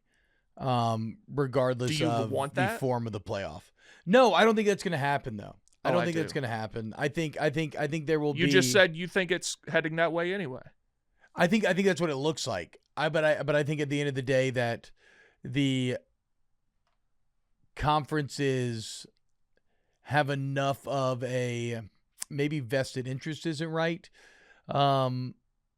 it feels, and maybe this is just because I can't conceptualize a long enough timeline, but it feels too dark to think about, because like they've had opportunity in recent years to form the Super League, and it looked like that's what we were about to get with the Big Ten, and then maybe stuff like the Big 12 and ACC would be picked apart and fall apart. It seems like for now it's solidified at a Power 4. But yeah, I mean, to your point, but either that's going to happen regardless, or we're going to put a stop to it regardless. I don't think objective or subjective playoffs has an effect one way or another in that regard. I think it could have an effect. We'll see. I wish, fuck the NFL. College football should become the EPL and do relegation. Yeah, it'll never happen. It would never happen because nobody would ever run the risk of it. You can't do it. It's a completely different. Dope. It's a completely different thing. You just can't do it here. It would be insane. I think college football is actually the most set up American sport to do it. Yeah. How? Because we already have Power 4, Group of 5. It's like we already have these divisions. All right, so you finished last in the SEC, which this year is what, Kentucky? And you go play in the Sun Belt? Yeah, you go play in the Sun Belt now. Win your way back up. Yep. Yeah, fuck yeah. It'd be awesome. It is. I think T-Bob's right. It is the most ready for that format. It would be so sick, too, because then if, like, Kentucky and Mississippi State, they're playing the last game of the season, losers relegated. That game is massive all of a sudden. I don't think it's set up for that because media rights are bargained by conferences. conferences. It's not realistic. Like, I still want to read that book about how the EPL got formed. The it's club. Gotta be fascinating. I actually recommended it to somebody the other day. It's remarkably analogous to the current state of college football. So I cannot fathom, though, how did they convince people to agree to the risk of relegation? Because that's the thing. Well, it already existed. Why would any? Oh, okay, because I was going to say, why would any of these schools ever agree to miss out on the SEC revenue sharing because they had a bad year? The Premier League was just called. What was it called before? It existed in much of the same way. It was the top flight of England, but it was the Premier League. So relegation wasn't a function of the EPL being created. No, that existed long before. Yeah, that's what I'm saying. So you can't bring people to relegation. It has to be in there from its inception. This actually sounds like a great graphic to discuss on Wake Up Barstool tomorrow. Is if there was the EPL model of relegation where the bottom two teams in each conference were sent down, figure out what conferences they go to, which ones would come up. So JMU would come up to the SEC. Yeah, and then or maybe ACC. ACC. I feel like we're more an ACC country. And look, and then you get more money. And you can immediately buy the roster to get competitive. And then see what the new leagues would look like going into next year. I would like to look at that. Let's create this. I love looking at graphics and just thinking, man, that'd be cool if that happened. We'll get back to chopping up with T-Bob in a second. Today's episode is brought to you by Sport Clips. The holiday season is packed. There's football to watch, relatives to visit, presents that you need to buy at the last minute sometimes. Fortunately, Sport Clips haircut is the perfect holiday timeout. Just when you thought the MVP experience couldn't get any more relaxing, the Playmaker scents are back. For a limited time, choose one of 3 all-new seasonal scents for your hot steam towel. Take your relaxation to the next level. Of course, you're still getting a massage shampoo. You're getting the sharp cut just in time for holiday photos. Don't let the hustle and bustle of the holidays get you down. Try one of the holiday Playmaker scents. They're available until December 27th at participating locations only. Where permitted by law, Sport Clips is a game changer. The scents include Cold Mint Plunge. That's a burst of chilled mint. It's mixed with cool winter air. You've got Tailgate Huddle, which is the warmth of embers and spice. It smells like victory. You've got vanilla spice and the warmth of a campfire in there. And then you got Halftime Chill, which is a refreshing blast of crisp, clean confidence. It's relaxation bottled like if Santa had a favorite cologne. Try one of the holiday Playmaker scents, available until December 27th at participating locations only, where permitted by law. Sport Clips, it's a game changer. Very disruptive. At least 8 different Dukes have at least 5 Tiffles. You love saying that. I hate saying TFLs. Why? It's so... That's what it is. It's an acronym. But it's not mellifluous. It doesn't roll off the tongue. Mellifluous. It feels unwieldy. Where Tiffle's just snappy. Bro was just throwing out $10. I think Tiffle sounds displeasing to my ear. Since I heard mellifluous, it just lodged in my brain. I can't escape it. You know what my favorite word to say is now? What? Actually, are we recording right now? Can we just start with T-Bob talking about how fun mellifluous is to say. Sure. And then we can just expand this.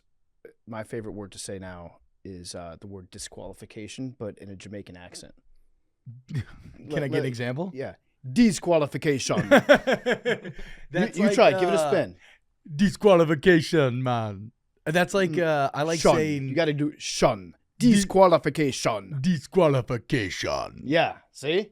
That was like if Darth Vader was Jamaican. I was gonna, that should be like in like a judgment sport. Like if you can get DQ'd, that should be what the announcer does. Yes. Disqualification. And then like the lights go red, they get kicked out. Mad Dog, you try. Disqualification. Oh, that was a good one. Mackenzie, give it a shot. Disqualification. Big T? I don't know. Yeah, that's too much nonsense. Big T's not Yeah. a nonsense guy. What about kind of in that same vein?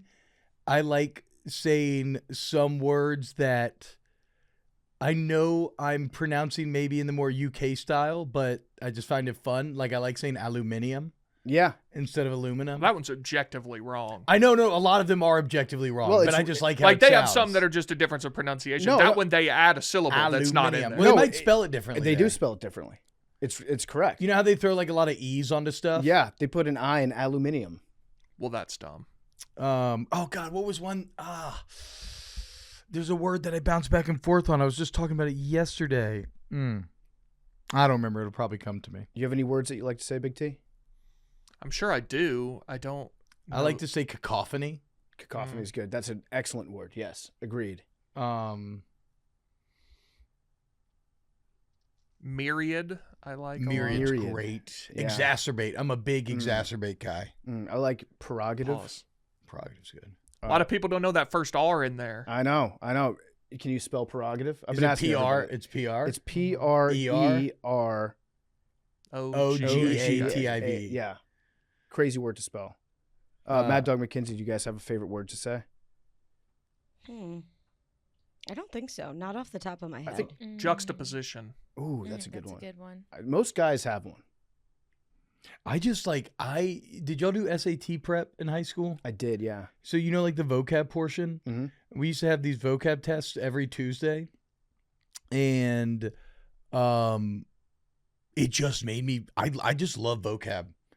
I love words, and I know it's pretentious and shitty, but I just love it. It puts a wrinkle in your brain if you do the word of the day calendar and you retain it, and you try to use that in a I sense. need to do a word. You know of the what day a calendar. big SAT word? Superfluous.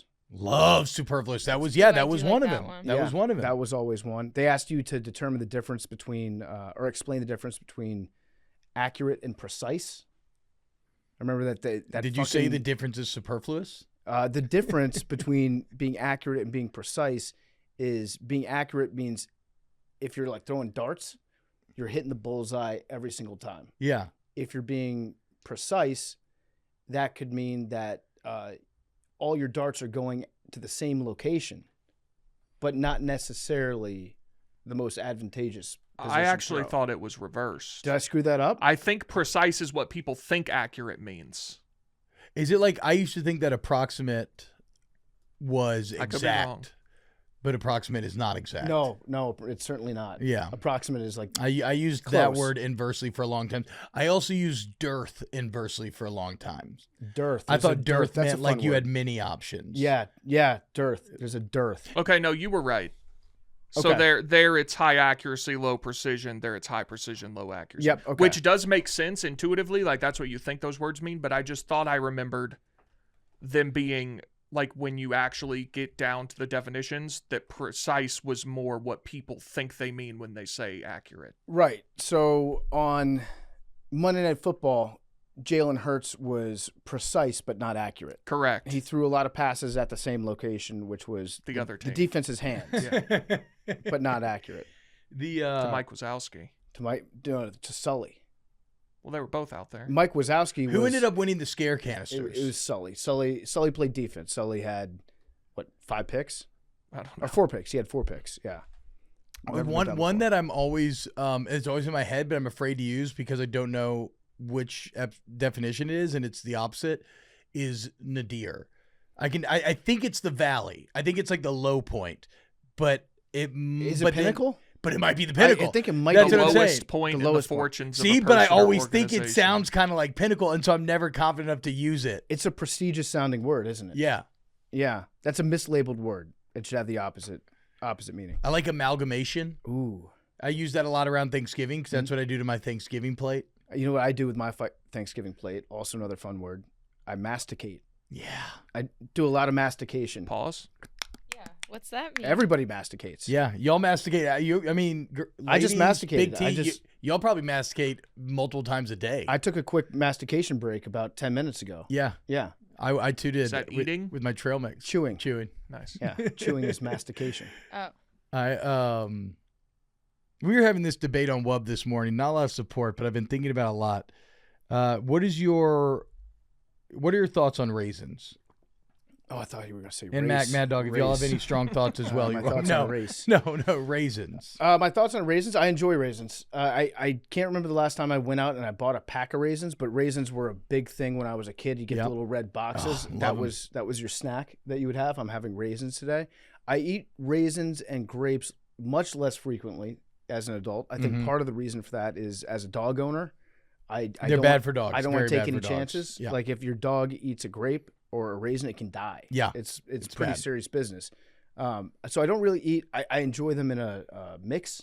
If it's like a trail mix, love a good raisin in there. Well, that's what it was, kind of was the genesis of the conversation was there were maybe some comments about them not really needing to be in the trail mix. And I thought that was absurd. Yeah, they serve a very valuable purpose in the trail mix. Like if we were to individually rank the elements, I would go cashew 1 because I'm just a cashew head. Cashews are A good. fucking raw cashew, Nice I think soft is nut. Yeah, oh my god, yeah. just a nature. Oh fuck, I love it. A Yeah. good soft raw nut. You ever have like the seasoned cashews?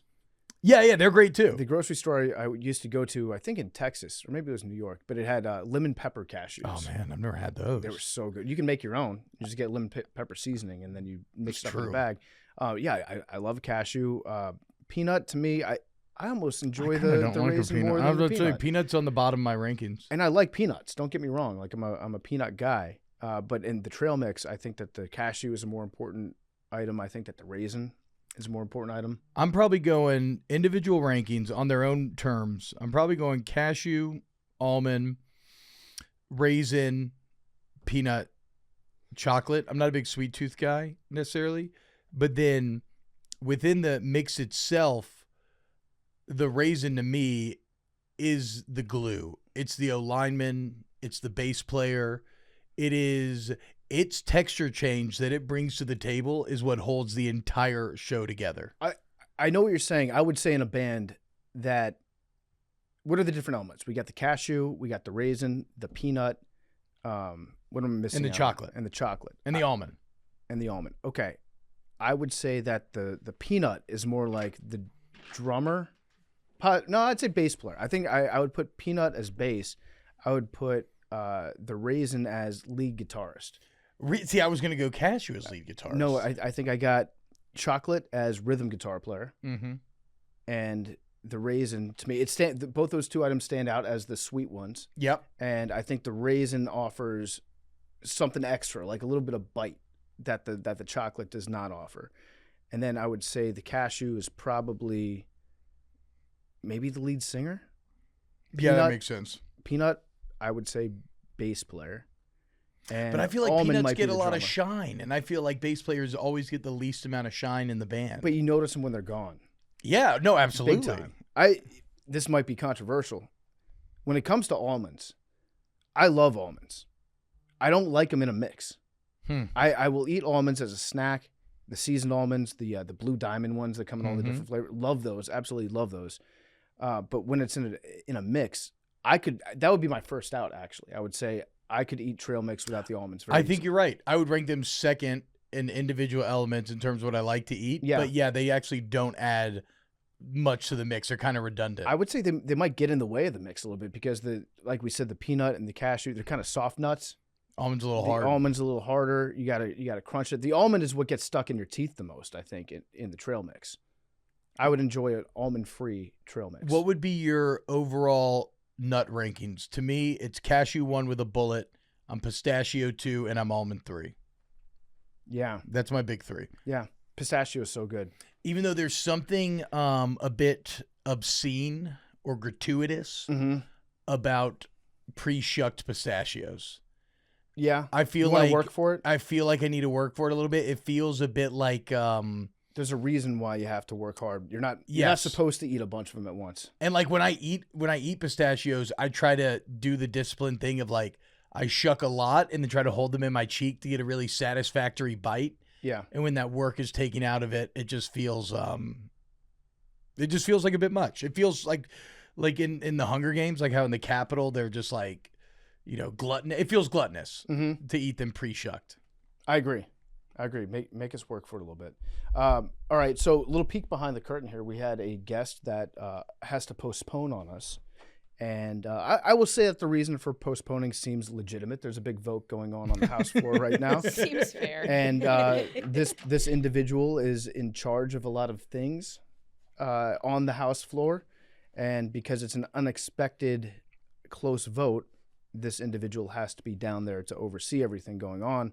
And we've been monitoring it. It's a legit excuse for postponing, so we will refrain from. He's skipping out on the Joe Rogan of the left. That's He's what they never call- going to win another That's election. what they call him. In fact, I'd like to just make sure that everybody in Congress knows that. You want to talk to the Joe Rogan of the left? Boom. Get on macro. That's such a cool phrase that we've injected into our national political discourse. That I'm honored to be in that conversation. So we will have that individual on next week. It sounds like. Okay, good. Now, if it's a double cancel, then you know how Joe does. Right. I'm not smoking weed with that guy. Are you dead? They're dead if it's a double cancel. Oh yeah, I'm going full right. The I'm going full right. have you ever thought about doing stand-up? I have. I did like 5 minutes introducing Stu Feiner. I guess I was the host of that night where I would introduce the different guests that came up to do a night with Stu You were good at the that Laugh night. Factory. It was tough. It's not easy to do. Seems terrifying. It does. It really does. And getting up on stage and like just looking out at the crowd when they all get silent right off the bat, and you've got all the eyes looking at you like, entertain me. Dance. It's a lot of pressure. Like we do podcasts that go out to a shitload of people, and there's a lot of people listening to it right now. But I'm not looking y'all in the eye, and you're not just looking at me being like, make me laugh, bozo. I forget that people listen to this until I say something that draws people's ire. Right. Good work. And then other people text me, because I don't see anything on social media. Other people text me that people are mad, and I'm like, that's great. Yeah. Listen, they don't boo nobodies, right? Yeah. So Big T, could you do stand-up? How many minutes could you give us? No, I don't think so. I don't know, bro. You have a delivery that would lend itself very well to stand-up. I've found myself, like, I'll make a joke, and then I kind of think through it, and I'm like, I think I could probably make, like, a 2 or 3 minute stand-up bit out of that. I Yeah. just could never, like, get up there and do it. I think you could. I don't. Like, when we've done the few live shows we've done, like, being in front of a couple hundred people is way more nerve-wracking than this. at least we Really? can look each other in the eye. Right. Because it's just us sitting here talking. We're doing our show. It's a different feel entirely. And especially when, like, even those are just doing basically the same thing we're doing now. If you're getting up there and people are expecting to laugh at the things you say, and you get up there and nobody's laughing, I mean, you're on an island. It's a weird thing because I'm terrified of stand-up and have no real desire to do it, but I love emceeing. Yeah. I love emceeing there's less events. pressure. I love getting the little side jokes in. I love hosting a gala. There's less pressure because you get up there and worst case scenario, you can just keep the show moving. Yeah. And you don't always have to, or you can Yeah. just bust somebody's balls and be like, okay, here's the next person. Here's a joke about them. Probably the most nervous I've ever been. Shout out to my old Dungeons & Dragons podcast, The Night Shift. We did a live session in front of a room at Birmingham Comic-Con, which there were probably like 20 people there. Mm-hmm. But Dungeons & Dragons is a very improv-heavy, sort of vulnerable activity, especially to do live. But it ended up being a ton of fun. A lot of crowd work. They got involved, suggested things, roll with it. Big T, when are you going to play D&D with me? I've never played. That's what I'm saying. How easy is it to pick up? So that's the best part about Dungeons & Dragons is you could play this second. Really? Yeah, because a good DM takes care of all the rules for So you. You just Dragon Master? Dungeon Master. Ah. You just pretend to be your character and say what you want to do, and then if I'm the DM, I'm like, okay, roll. You watch Stranger Things? Yeah. That's about the extent of my affiliation with So I think Dungeons and Stranger Dragons. Things season 1 is really a fantastic creation, and it made me nostalgic for a time that I never lived in, which I always thought was like impressive. Oh yeah, the like Like mid the late 80s. like late 70s, early 80s, Yeah. the D&D boom, like, but because you kind of you recognize some of the technology that they have. Yeah. like that overlapped with me, so I get it. well, and you know, I did grow up on Spielberg movies, so like it's pulling those nostalgic strings as well. It's got great music. Yeah. This most recent season of Stranger Things that just dropped, I'm watching because I feel like I have to finish the story, and I thought it was all right. But like I remember watching like a 20-minute YouTube recap to catch back up on where we're at. It's fucking insane. No, it's ridiculous. What the fuck is happening? This to these show people, started in dude? what, 16? Yeah. Obama was president? You remember having to get caught up on like Game of Thrones and how long the recaps would be before a new my season would God, come out? dude. And it'd be like a 30-minute recap to get you up to speed. You'd have to watch an entire episode. But like at least with Game of Thrones, there's so many characters, so many houses. Yeah. We're involving an entire country worth of drama. This has happened to a core group of like 10 people. Mhm. It's like, oh yeah, remember when Hopper spent like multiple months in a Russian prison and then Right. battled monsters? Oh, but then the Russians were actually under the local mall and then he blew up, but he wasn't dead. My Like, what? biggest complaint with this most recent season was I could never tell where people physically were. Like, so this group is in the upside down at the lab, but then this group is in the lab in the regular world, and they're here. And I literally I couldn't keep up with where people were. I would say my biggest problem with it is that they tried to make me feel emotions a lot of times, and I was like, I don't think I actually care about these people as much as you think I do from an emotional standpoint, at least. They keep hyping up the ending like it's going to be unbelievable. Like of this and- recent batch? Or No, like, the one that comes out. I mean, on there's Christmas. enough cool elements at play where like I'm like, okay. I mean, I want to see the end of the story. Even like the massive twist, I wasn't that overcome by. no, yeah. I mean, And they acted like that was going to be yeah, me crazy. We're going to dive into predictive markets in a second. They're brought to you by Quince. Cold mornings, holiday plans. That's when I need my wardrobe to just work. Stuff that looks sharp, feels good, stuff I'll actually reach for. That's why I go with Quince. Plus, it makes gifting easy when everything's worth keeping for yourself. Quince is what you need. They've got Mongolian cashmere sweaters, and they are super comfortable. At Quince, you can pick one up for $50. You'd normally drop $200 or more on the exact same thing. Plus, wool coats that actually hold up to daily wear. They still look good. Their denim fits right. It feels great. Same with their pants and chinos. The outerwear is solid. You got down jackets, wool, leather coats, keep you warm when it's actually cold outside. They've also got cashmere beanies, scarves, and gloves that won't wreck your wallet. Get your wardrobe sorted. Get your gift list handled with Quince. Don't wait. I've got several items from Quince. Maybe the most comfortable polo shirt I've ever worn is from Quince. I got some of their pants, some of their chinos. I got one of their sweatshirts. Super comfortable stuff and stuff that looks good too. Go to quince.com/dose. Get free shipping on your order. Get 365-day returns. Now available in Canada too. That's QUINCE.com/dose. Free shipping, 365-day returns. Quince.com/dose. And the predictive markets are also brought to you by BetterHelp. The show is sponsored by BetterHelp. The holidays are a time of traditions. Some people have many in their family, while some have none. Some are just beginning their own. Now is the time to reflect on what they mean to you, or to rewrite those traditions and make your own, like perfecting a new hot chocolate recipe with the kids, or continuing your great aunt's sweet potato pie. Incorporating therapy into your new or existing traditions can help ensure you take time for yourself during what can be a very joyful but sometimes hectic, sometimes lonely time of the year. BetterHelp does the initial matching work for you so you can focus on your therapy goals. A short questionnaire helps identify your needs and your preferences. Our 12-plus years of experience and industry-leading match fulfillment rate means we typically get it right the first time. If you're not happy with your match, Switch to a different therapist at any time from our tailored recommendations. This December, start a new tradition by taking care of you. Our listeners get 10% off. BetterHelp.com/dose. That's BetterHelp.com/dose. What if you could bet on what's going to happen in the new season? of You Stranger probably Things? can. Go to Bali Market, right? You So- probably can. So yeah, T-Bob, we're going to talk a little bit about the predictive markets. I don't know if you ever dabble in them or not.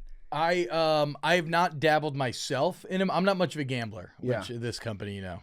It happens. Fuck yeah. me. Yeah, I mean, But, you don't.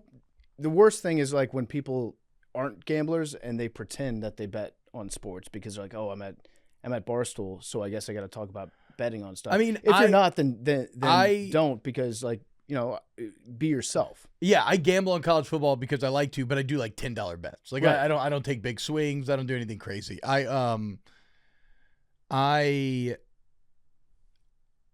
think that predictive markets,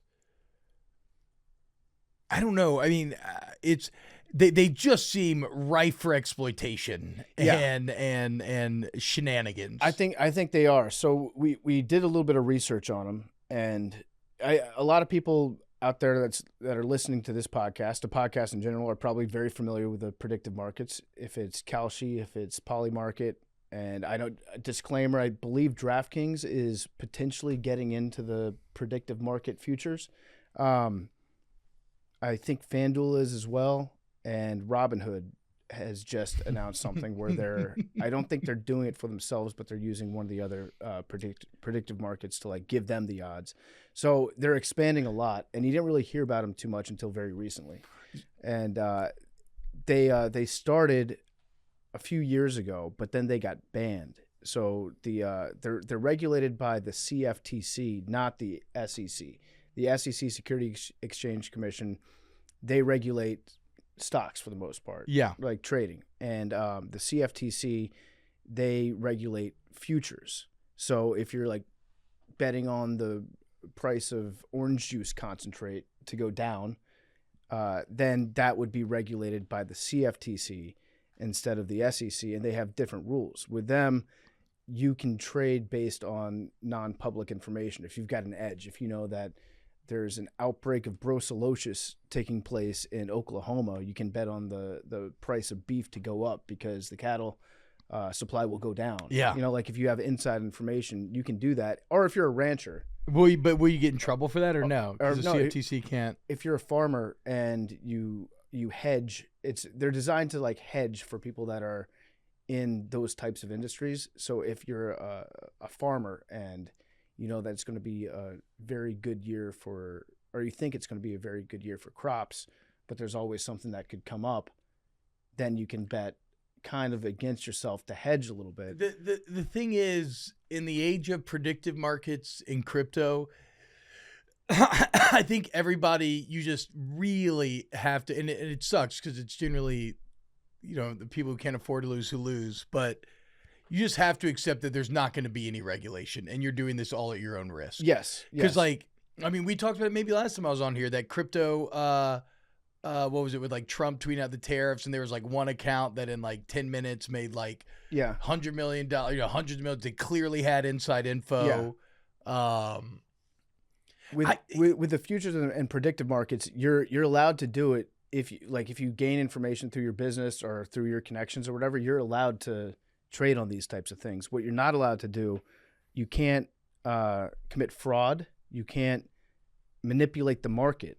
So by cornering it or something. Well, you can't manipulate it by like if you are, let's just say, I don't know. You can bet on anything. So if I'm Elon Musk and they have a market that's up there that says how many times will Elon tweet today, which is actually something that you can bet on.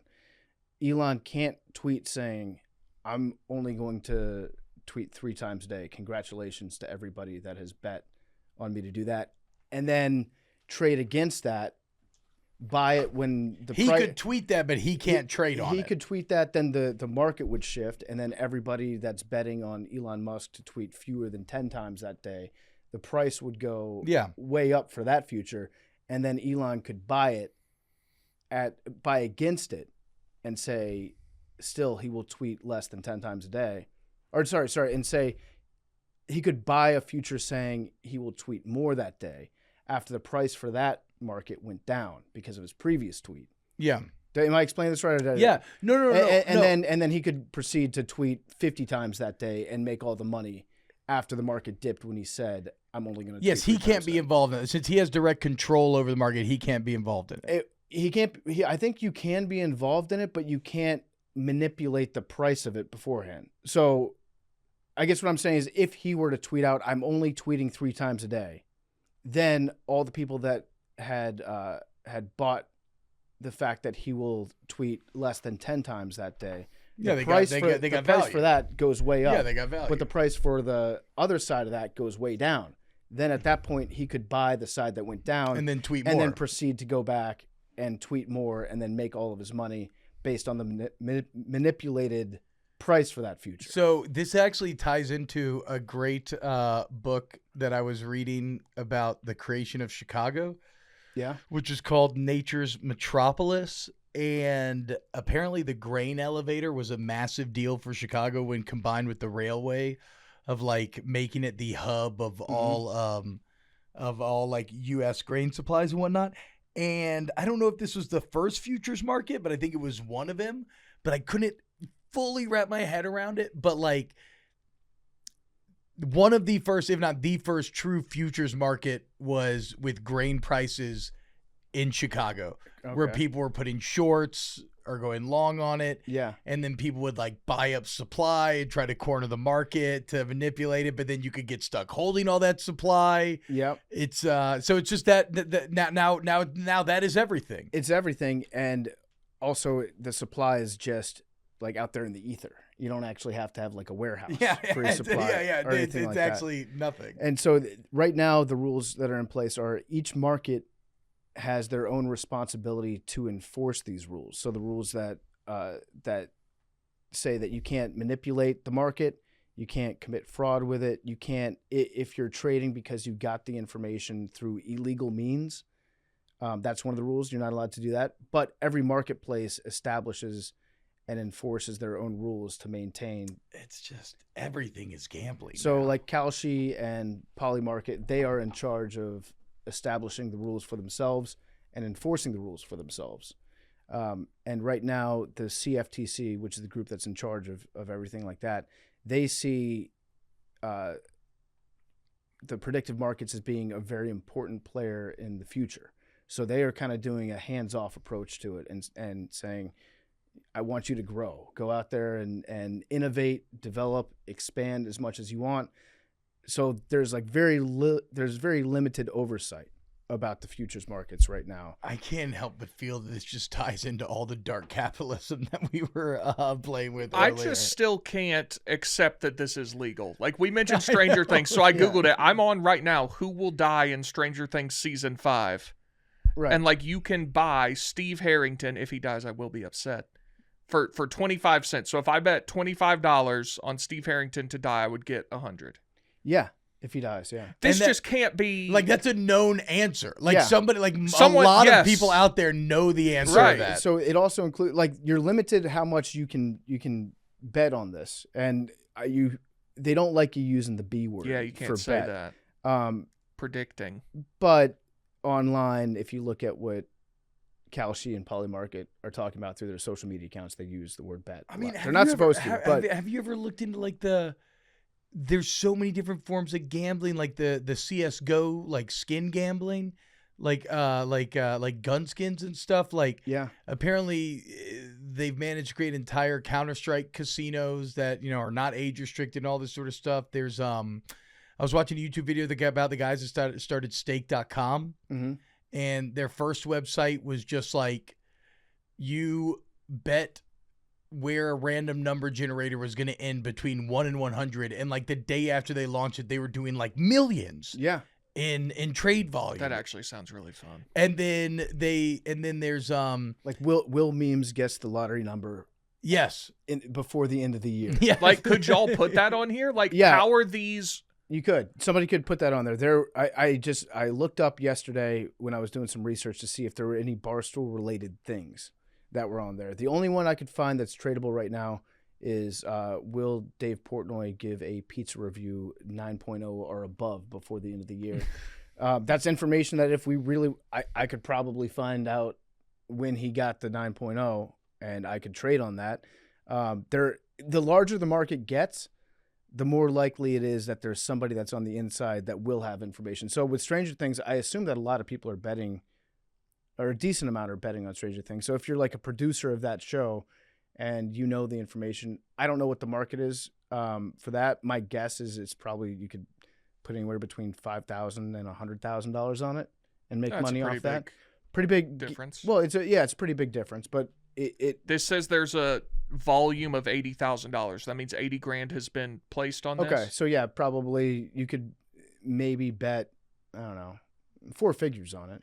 This just all feels like ways of transferring wealth from poor people to rich people who already have the information. Right. And So wealth. my bad, Big T. We were both extending our legs underneath the table. Yeah, no, you're right. Like the bigger the market gets, the more likely that there's going to be somebody who's already very powerful that knows the answer to that question. Yeah. That can then, if they wanted to, they could make a shitload of money off trading on that. Which So- we see in the crypto space all the fucking time. Yes. I mean, that's everything that crypto is. Yeah, like if you're betting on who the next nominee for president would be. Or this was like a big thing for Polymarket, was betting on the outcome of the 2024 election. And the idea behind it, according to their CEO, was that the ultimate test of what people truly believe is what they're willing to spend their money on. So like if you're getting, polling data might be wrong, but if there's a lot of people out there that are willing to put up money on a certain candidate winning, then the chance of that candidate winning probably more likely that they will. And the markets were right about that. They did bet, they started swinging towards Trump pretty heavy in, I want to say like October of 2024. So in theory, it's a very like free market capitalist way to see the world, where it's, relying on people's money to determine what's going to happen or to predict what's going to happen as the most likely result. But you can also run into situations where people could spend a lot of money to manipulate what they want people to think will happen, or to get their name. This is probably not going to happen with the president, but I don't know, it might. If you're running for office and you're a little bit behind in the polls and you've got some money that you've raised, if you spend a couple $1 million, Yeah, you create belief. gambling on Polymarket, you get a 7% bump in the Polymarket results, and then everybody's like, "Whoa, are they going to do it?" And then that side gets more enthusiasm, more momentum. You know about the French whale for Trump, right? Yes. The guy who on Polymarket made like I think $80 million Yeah. betting on Trump to win. How much did that guy invest again?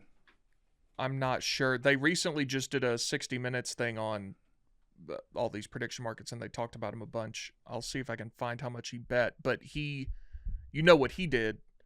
He did neighbor polling, which is he asked people, who do you think your neighbor's going to vote for? And they all said Trump. Because if you ask people, who are you going to vote for, it was pretty split. Yeah. Maybe even a little bit favoring Kamala. But if you ask people, who do you think your neighbor's going to vote for? They all said Trump. And so he was like, people just aren't saying that they're voting for Trump again. Interesting. So yeah, in 2024, Polymarket users bet $3.6 billion on the presidential race. Kalshi took in over $500 million. And yeah, the highest, I guess the highest limit, the highest interest bets that you can put down, it's like $10 to $20 million. Excuse me, $10 to $20 million on each question is like what they're drawing in for. But you can bet on pretty much anything. There was also, when I looked up Barstool on, I forget if it was Polymarket or Kalshi, the other one that popped up was the Internet Invitational. Who wins the Internet Invitational? But that was an expired which, one. like, we all knew the answer to ahead of time. Right. I knew the answer like the day that it happened.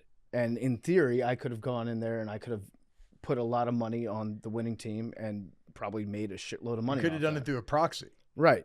But I don't think that it would even be against the rules if I had done it. I think it would have been perfectly legal for me. That's to why go I'm saying, back. guys, if you engage in this gamble at your own risk, you are likely coming at a significant disadvantage. Within your means, it's a form of entertainment. Yes. Yeah. Would that have been against the rules or illegal? It might or have, neither? it might have been against the rules of the Internet Invitational to do it, but it would not have been against the law to do it. It would be information that I received based on being a part of the tournament and finding out who won.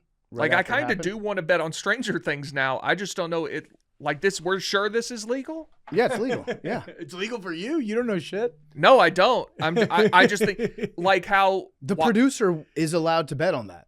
The producer of Stranger Things is Really? allowed That's to crazy. Oh, excuse me, not bet to predict. predict. Like similarly to how last night I watched Florida and UConn, a game that I wouldn't have a ton of investment in otherwise, and I had a bet on UConn and they won, and so it was more entertaining to watch. It would be entertaining to watch Stranger Things. That would be fun if Steve dies, I win $100. You're like, Yeah. I kind of get it now, dude. I mean, there would be shows if you.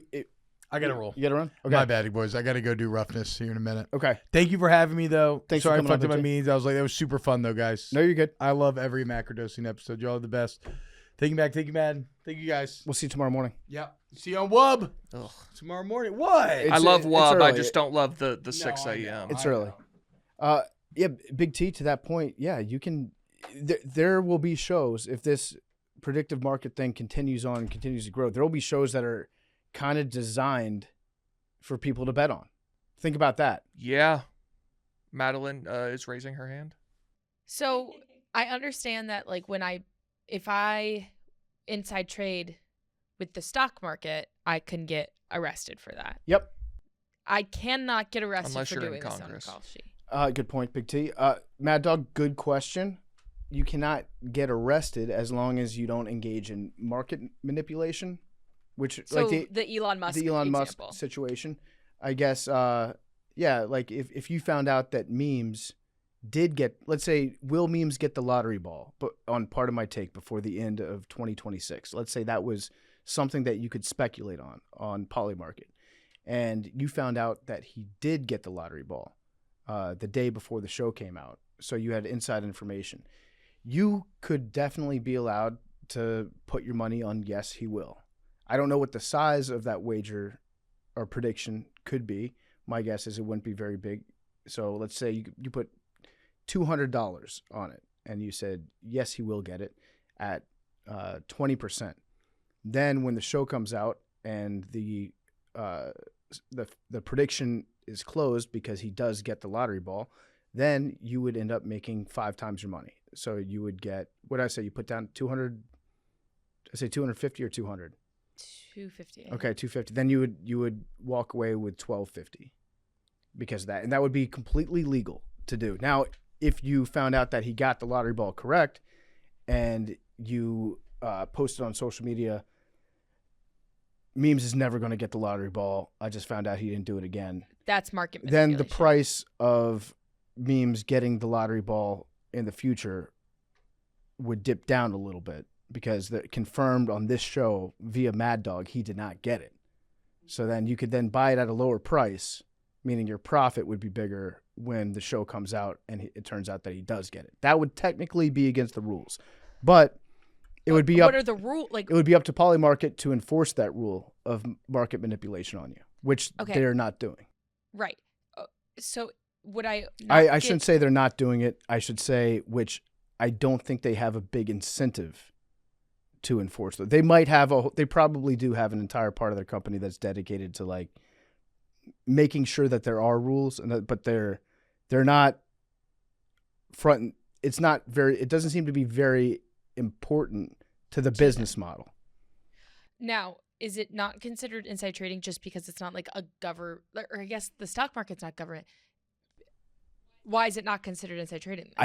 I'm not really sure where because it's predict. Yeah, you're No. predicting, but But isn't the stock market also a predictive market? I think the stock market plays out as a predictive market, but in theory, the stock market is about generating revenue for shareholders and Am I like, optimizing completely- business performance. So there's something that you're investing money into. You're investing in the success of a company. And then if that company does well, then other people will want to invest in that company at a higher rate. So then you can then sell your shares. That's what you're doing with the stock market. With this, it's just about speculating on a made-up result or a made-up thing that could happen. So it seems the way they spin it is they allow insider information because the point is to aggregate all available information into accurate probabilities. So they're saying if someone knows who dies in Stranger Things and that will now be reflected in our market, that's giving people more accurate information. More accurate information about the future. Yeah. Yeah, so they're actually providing a public service. Is what they're saying. But there are people who are able to profit off that. Yeah, that's a coincidence that they're able to profit off it. It's more about education. Yeah, so am I explaining the difference between like a stock correctly? Because I think with the stock market, it's not just the way that it's set up is not just about putting money in. Oh, I was right. The company did good. I'll take my money out. With the stock market, it's supposed to be about giving money to a company to help them expand and do better at their business because you believe in that company. And then when you happen to be right about that, you're able to sell your shares of that company at a higher price than when you invested in it. You're almost like you're part of their success because you put money into it. With this, it's just like, I bet that's going to happen. I was right. Cool. I made money. Okay.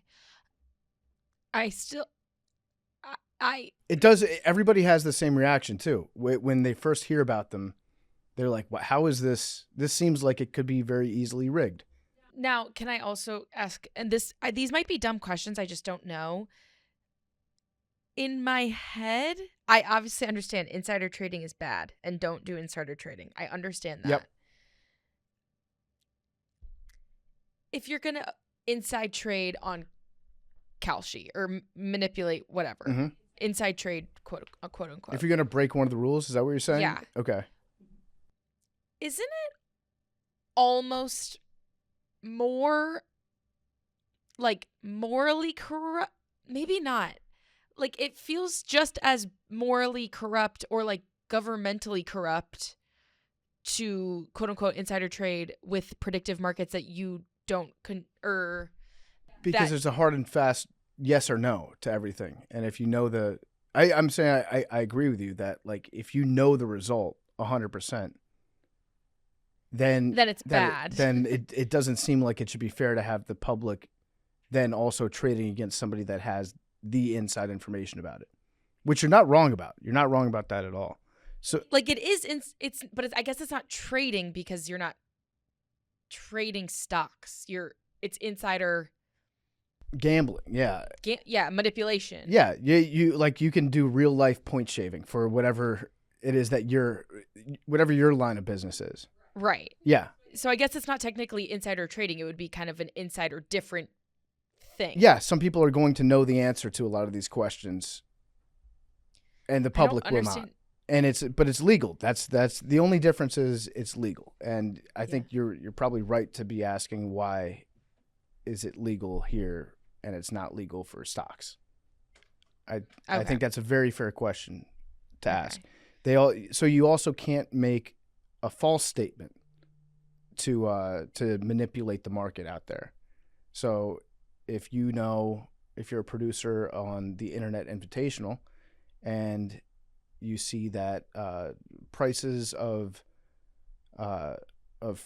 Francis winning the tournament have gone sky high, you cannot make a statement saying, I just found out that Francis loses, to manipulate that price. You can't make a false statement. That's against the rules too.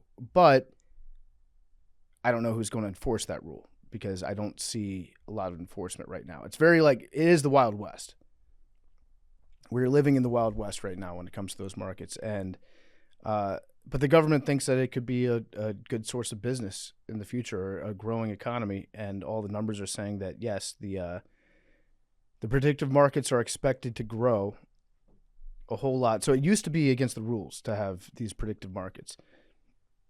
So Polymarket got shut down when they first started. They got shut down in 2022, and then they won a couple court cases, and it really got open. Excuse me, opened back up in, I believe, 2024, maybe early 2024, and now I think Don Jr.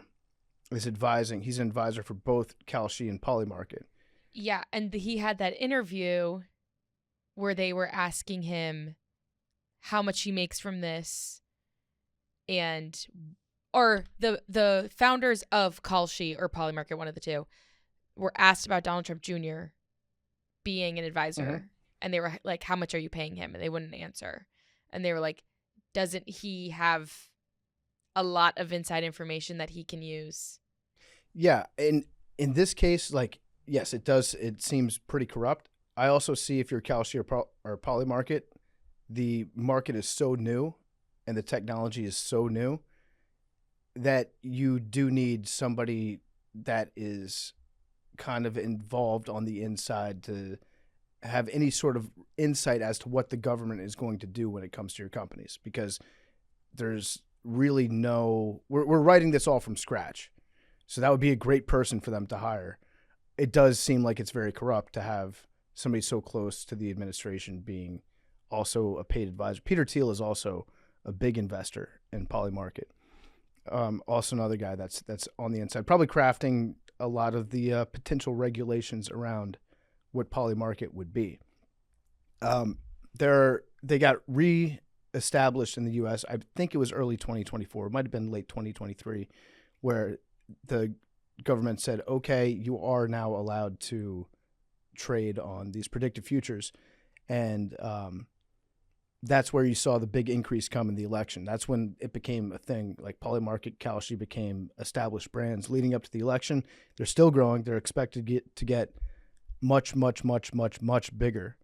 I think just between October and November of this year, 2025, both those companies saw increases of between 20 and 40% in trading. So it was their biggest month ever was November. And a big reason behind that is that now they're both offering odds on professional and collegiate sports.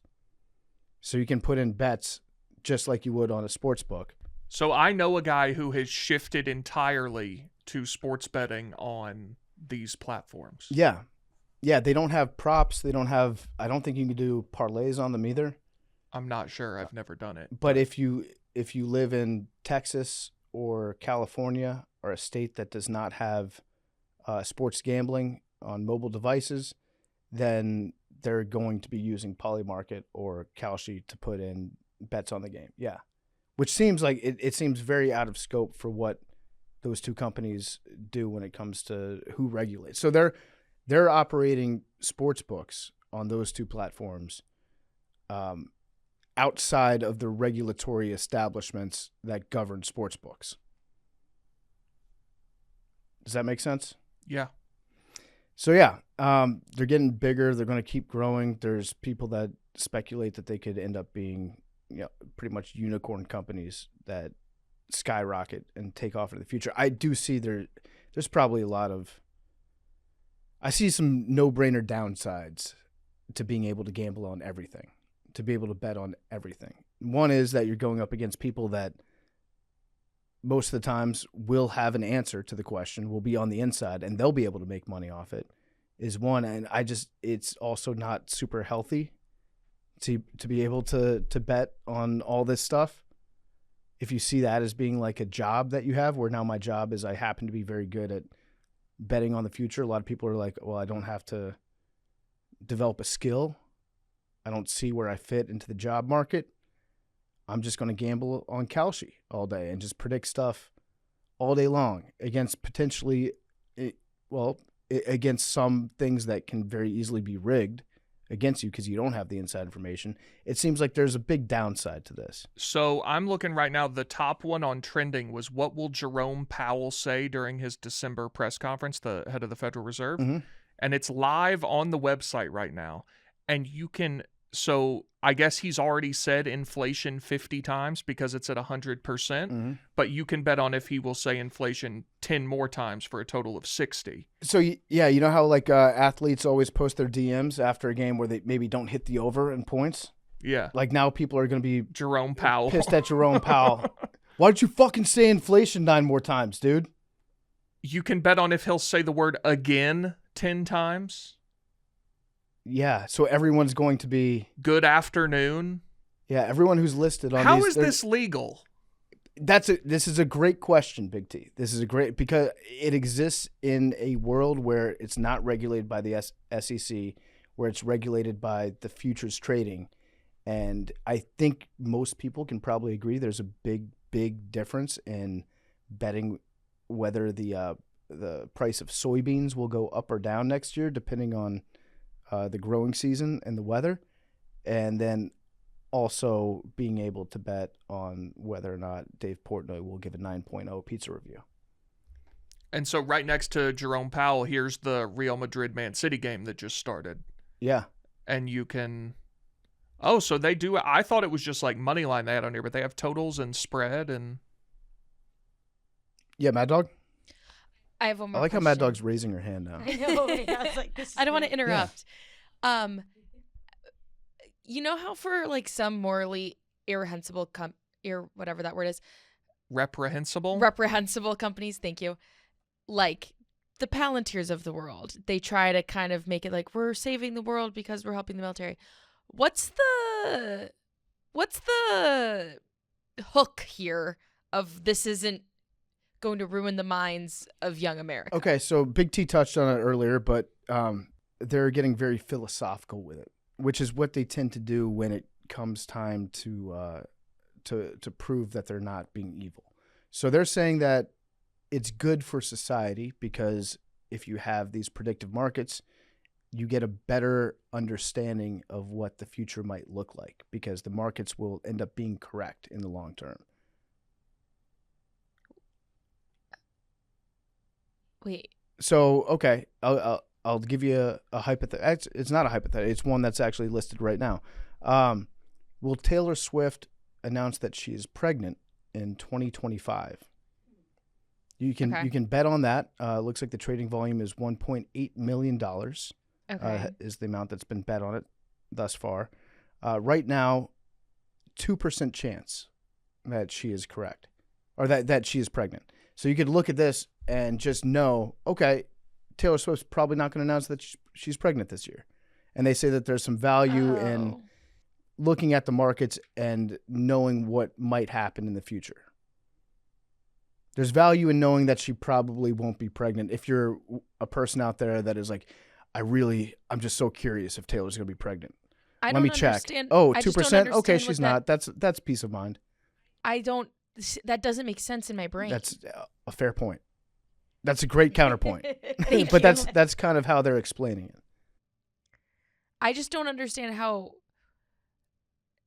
predicting the future, like you saying, oh, Taylor Swift isn't going to announce she's pregnant this year because on Kalshi it says there's a 2% chance. It's also educational, and they could say an experiment in figuring out whether or not the markets will actually be able to predict the future. So if they look at all this data and they're like, yeah, you know what? The markets know. They always know for all these things. And they think that would be a valuable piece of information to know that people betting on future occurrences and where the money's at, that is actually a useful tool for speculating on what's about to happen in the world. It doesn't make a lot of sense. I agree. I was to say, I just don't think I'm not seeing that, but because it's going to either happen, it either is or is not going to happen, knowing 3 weeks prior or whatever. I don't see how that is changing. It's not changing the outcome. Right. They just don't want to say this should be legal because it's fun. That's what they would really like to say is this should be legal because the government should not regulate things and it's fun and people can make money on it and it's a cool thing to do. That's if you were to give them truth serum, I think that the people that ran these companies would say that it should be legal because the government has no business telling us that it's not legal. But they have to come up with these other reasons about education and things like that in order to make it seem like it's like a good thing overall. So the very first predictive market was in fact an educational market. It was the University of Iowa. So they came up with this thing called the Iowa Electronic Markets, and they started in 1988. And in 1992, the Iowa political stock market was they had their name changed to the IEM, the Iowa Electronic Market, and they opened up trading to anybody in the world. And the minimum trade was $5. And the CFTC, which is the body that regulates all these futures trading, they gave the University of Iowa an exemption because they were mainly run for research purposes. So they were not taking in lots of money. They were doing it just to see how accurate it would be when it came to predicting who was going to win elections in Iowa. And the IEM was used to forecast the results of presidential elections with greater accuracy than the opinion polls. And they ran two different types of markets. There was the vote share market, which predicts the candidate's final vote shares. And then there was the winner takes all market, who predicted who's going to win the majority of votes in the country. And it's beaten the polls consistently. And it's also been used in Congress and international races, but it was not seen as being like a money-making market. It was mostly just like, who can predict this the best? And it's a small amount of money that you're contributing. And I think there's probably more that has more to do with like research purposes than what we're seeing right now. But they're using the same justification for betting on if Taylor Swift will announce that she's pregnant as they did to try to figure out who's going to win the presidential election just as an experiment to see.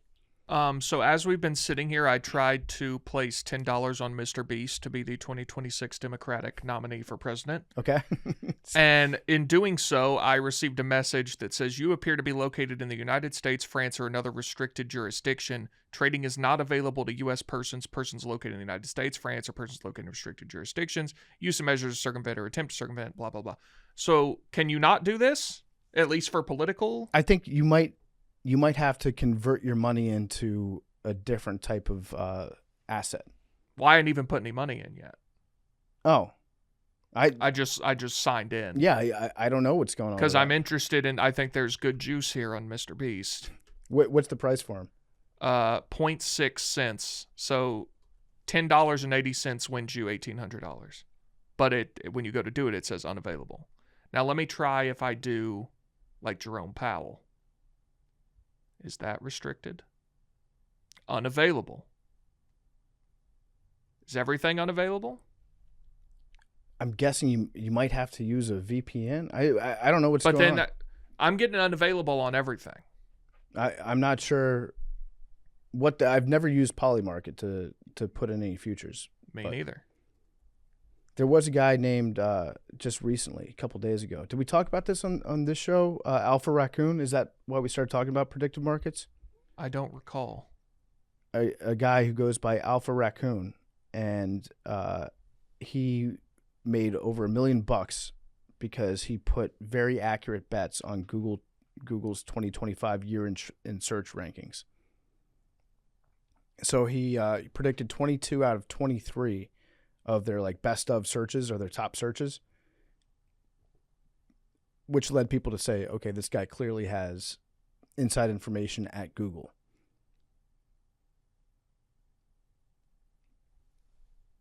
But yeah, I don't know. What about Kalshi? Do they have that on Kalshi for Mr. Beast? Let's see. So here's the what will Powell say during his December press conference, also on Kalshi. Sign up to trade. I'm going to go to jail. See, I'm not sure why you're getting that right now.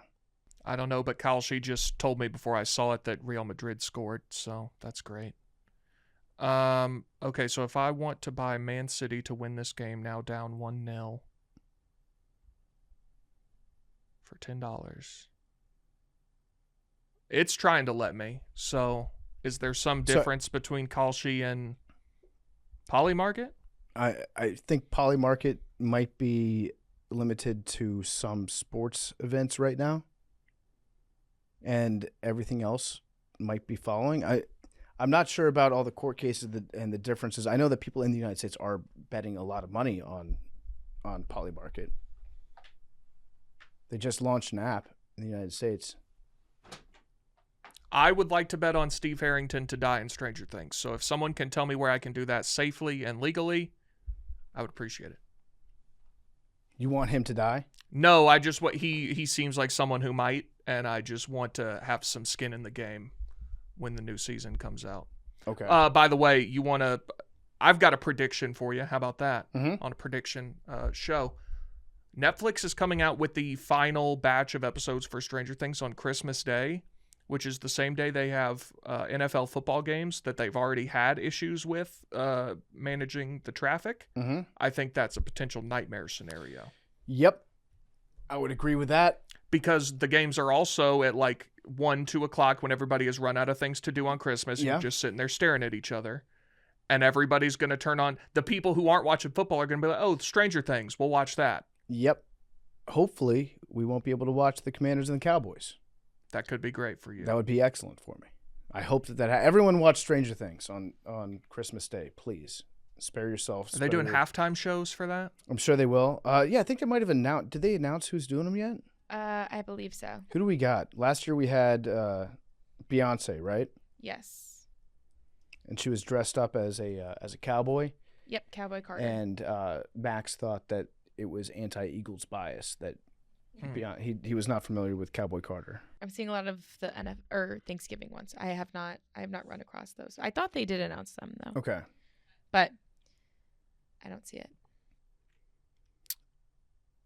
Yeah, so with the predictive markets, they specifically Kalshi went from 4.4 billion in October to 5.8 billion in November, and Polymarket went from 3.02 billion in October to 3.7 billion in November. So they are skyrocketing right now, and yeah, some projections have them growing to about by 2035, 10 years from now, there was a recent industry estimate that put them at $95.5 billion by 2035.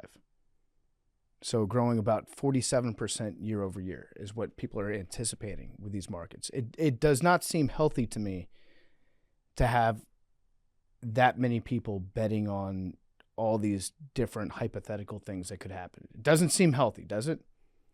And it's just like not only stuff that could be easily manipulated, but just like the most inane, random stuff. Yeah, you could bet on Miss Rachel. Are you serious? No, I'm saying like hypothetically, yeah. You could if the markets are growing that much, where we're up to $95.5 billion wagered on things, you're gonna have crazy stuff like you're watching Miss Rachel. Actually, watching Miss Rachel with your kids would probably get a lot more exciting for parents. Yeah. Like parents would get really into if you can bet on Bluey. If you can bet on like kids programs, all of a sudden you're spending way more time with your kids, but then you're getting pissed off because Miss Rachel the letter of the day wasn't C. I want you to know you can come look at my screen. I'm not joking.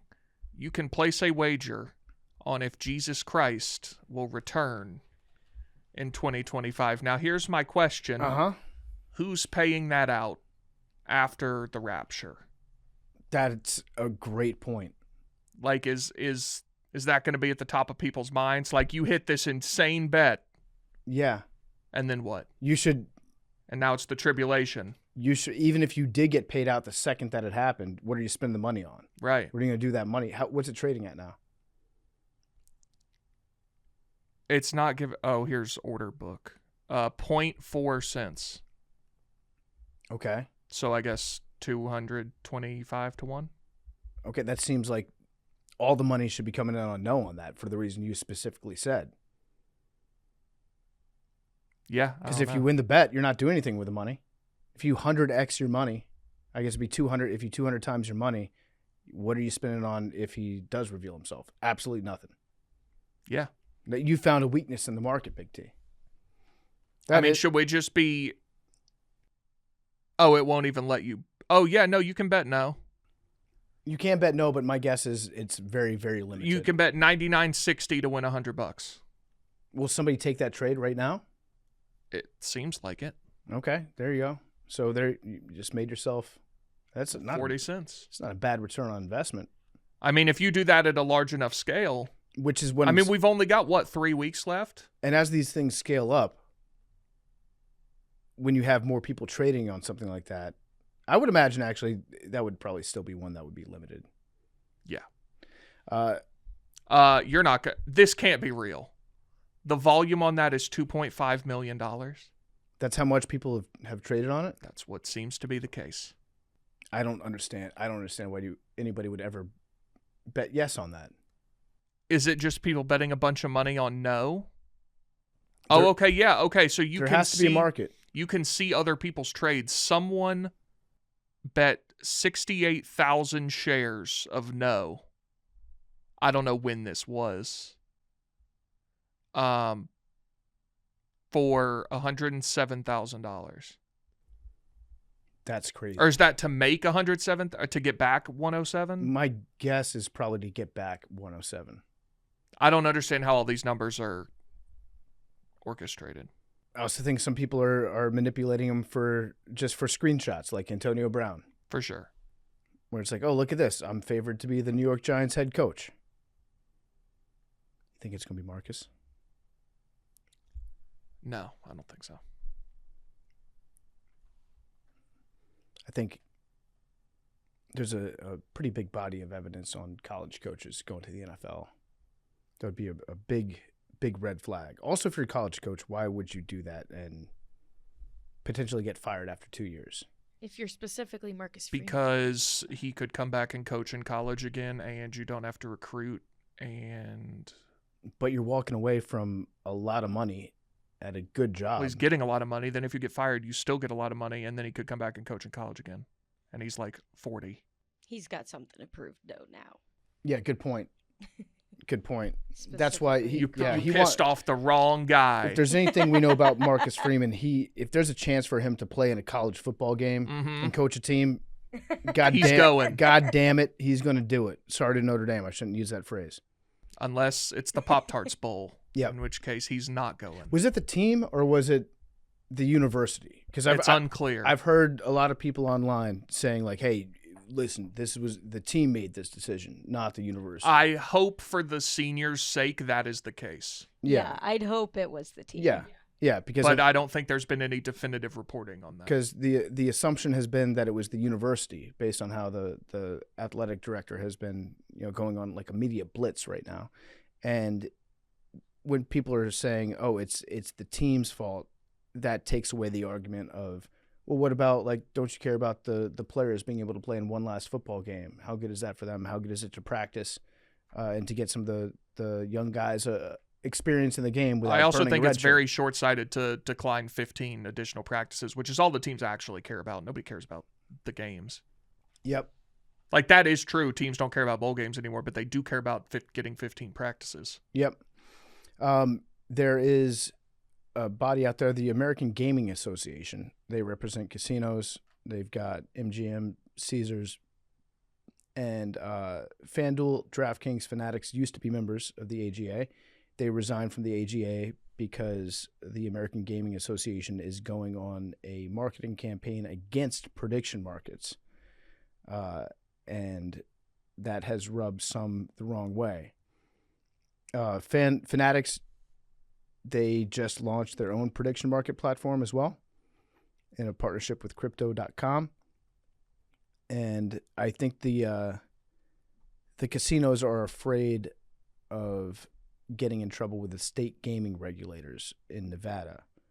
And they do not like the prediction markets because they see it, like as a threat to their line of business. And when you see that you can go on and see sports odds on there, I'd say that's probably a pretty accurate assessment that it might be a threat for them. So yeah, that's where we're at right now.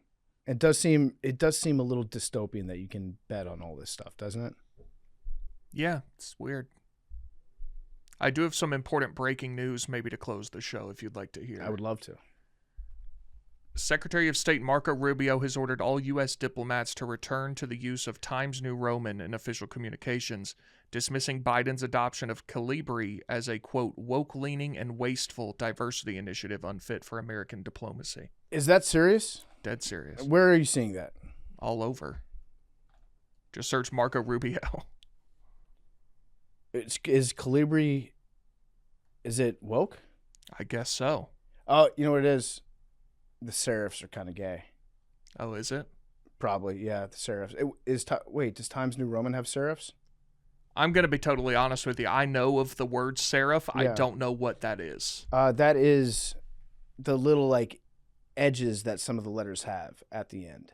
Like the circular. Yeah, the like ornamental things Okay. at the end. I don't think Times New Roman has them. Or sorry, why am I saying tariffs? Serifs. No, you were saying serifs. Was I? You're good. Okay, I thought serifs. The department under Blinken in early January 2023 had switched to Calibri, a modern sans serif font, saying this was a more accessible font for people with disabilities because it did not have the decorative angular features and was the default in Microsoft products. Oh, so we're going back to serifs. No, I think away from it. Wait, I thought that you said that the old guy The switched Anthony Blinken, who was Yeah. Biden's Secretary of State, he switched or whatever he was. He switched to Calibri. Correct. A modern sans serif is no serifs. No serif, yeah. Sans is French Right. for no serifs. So we're going back to them. So yeah, so turns out, plot twist, serifs are straight. A cable dated December 9th sent to all U.S. diplomatic posts said that typography shapes the professionalism of an official document, and Calibri is informal compared to serif typefaces. Okay. Our national nightmare is over. Finally, we got the professionalism back. Is there any money saving that is associated with this? I'm not seeing. In fact, I think it would probably be maybe the opposite. Does it cost more money to print a serif I'm not sure. on each word? All those fancy, I got to talk to KB about this. I feel like KB's our number one. Is he a font guy? I think is our number one font guy that we have here. Yeah. I think Nick Turini is. I was going to say Nick might be too. Oh, you think so? It's Nick? because he 'Cause always he's knows a about fonts because graphics of guy. graphic design. Okay. I'll get with Nick. I would lock in on I'll him get with I'll get to them. the bottom of this with Nick. But good breaking news. Also, Big T, I think we've talked about this before, about how we would like to have more transparency in NFL replays, the way that they do it in EPL. Yes. This morning, I do a radio hit with Pittsburgh Radio, DVE Radio, every other Wednesday. And this morning, they had Gene Steratore in studio with them. So I got to talk to Gene for a second. And I pitched that to him. I was like, why don't we have stuff like that in the NFL? And his response was, I think the NFL really values having a curtain there where you don't have to look behind it and see that there's like a 20-year-old looking kid with a video game controller that is determining whether or not something's a catch in the NFL. You don't need to see how the sausage is made. He highly doubts that the NFL will be implementing that model. Yeah, I'd be stunned. Moving forward, yeah. Okay, well, that's Macrodosing for today, and we will see you guys. Yep, Wait, we're waiting. we're filming our Christmas episode.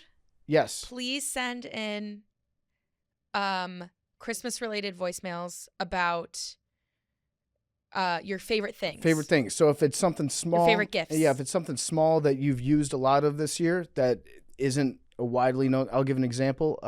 Last year I was really into frothing, and so I gifted Arian a frother last year. I know that like frothing has been a thing in the world for the last several hundred years, but something that's not everyone has one of these things, or a small item that you have that you really use a lot, that you like, your favorite things. Tell us about those. We're going to be asking people at Barstool what their favorite things are, and we'll maybe learn something. Maybe figure out a new gadget or item that we would like to have in our lives Before Monday. before Monday. Before Monday. And what is that voicemail that they can call on? The number. Oh my God, You're so good at memorizing numbers. I know, and I've said it how many times? I've said, wait, hold on. No, this is so bad. This is good because people they get to open up their notes app, or they get to get out a pen and paper and write it I down. got it. Right. Sorry, guys. 347-560-0401. And we're sure that's correct. We are sure. I'm staring And at what it is right that now. number again? 347-560-0401. Okay. Well, we will talk to you guys on Monday. Or excuse me, we'll be recording on Monday. New episode next Tuesday. Love you guys.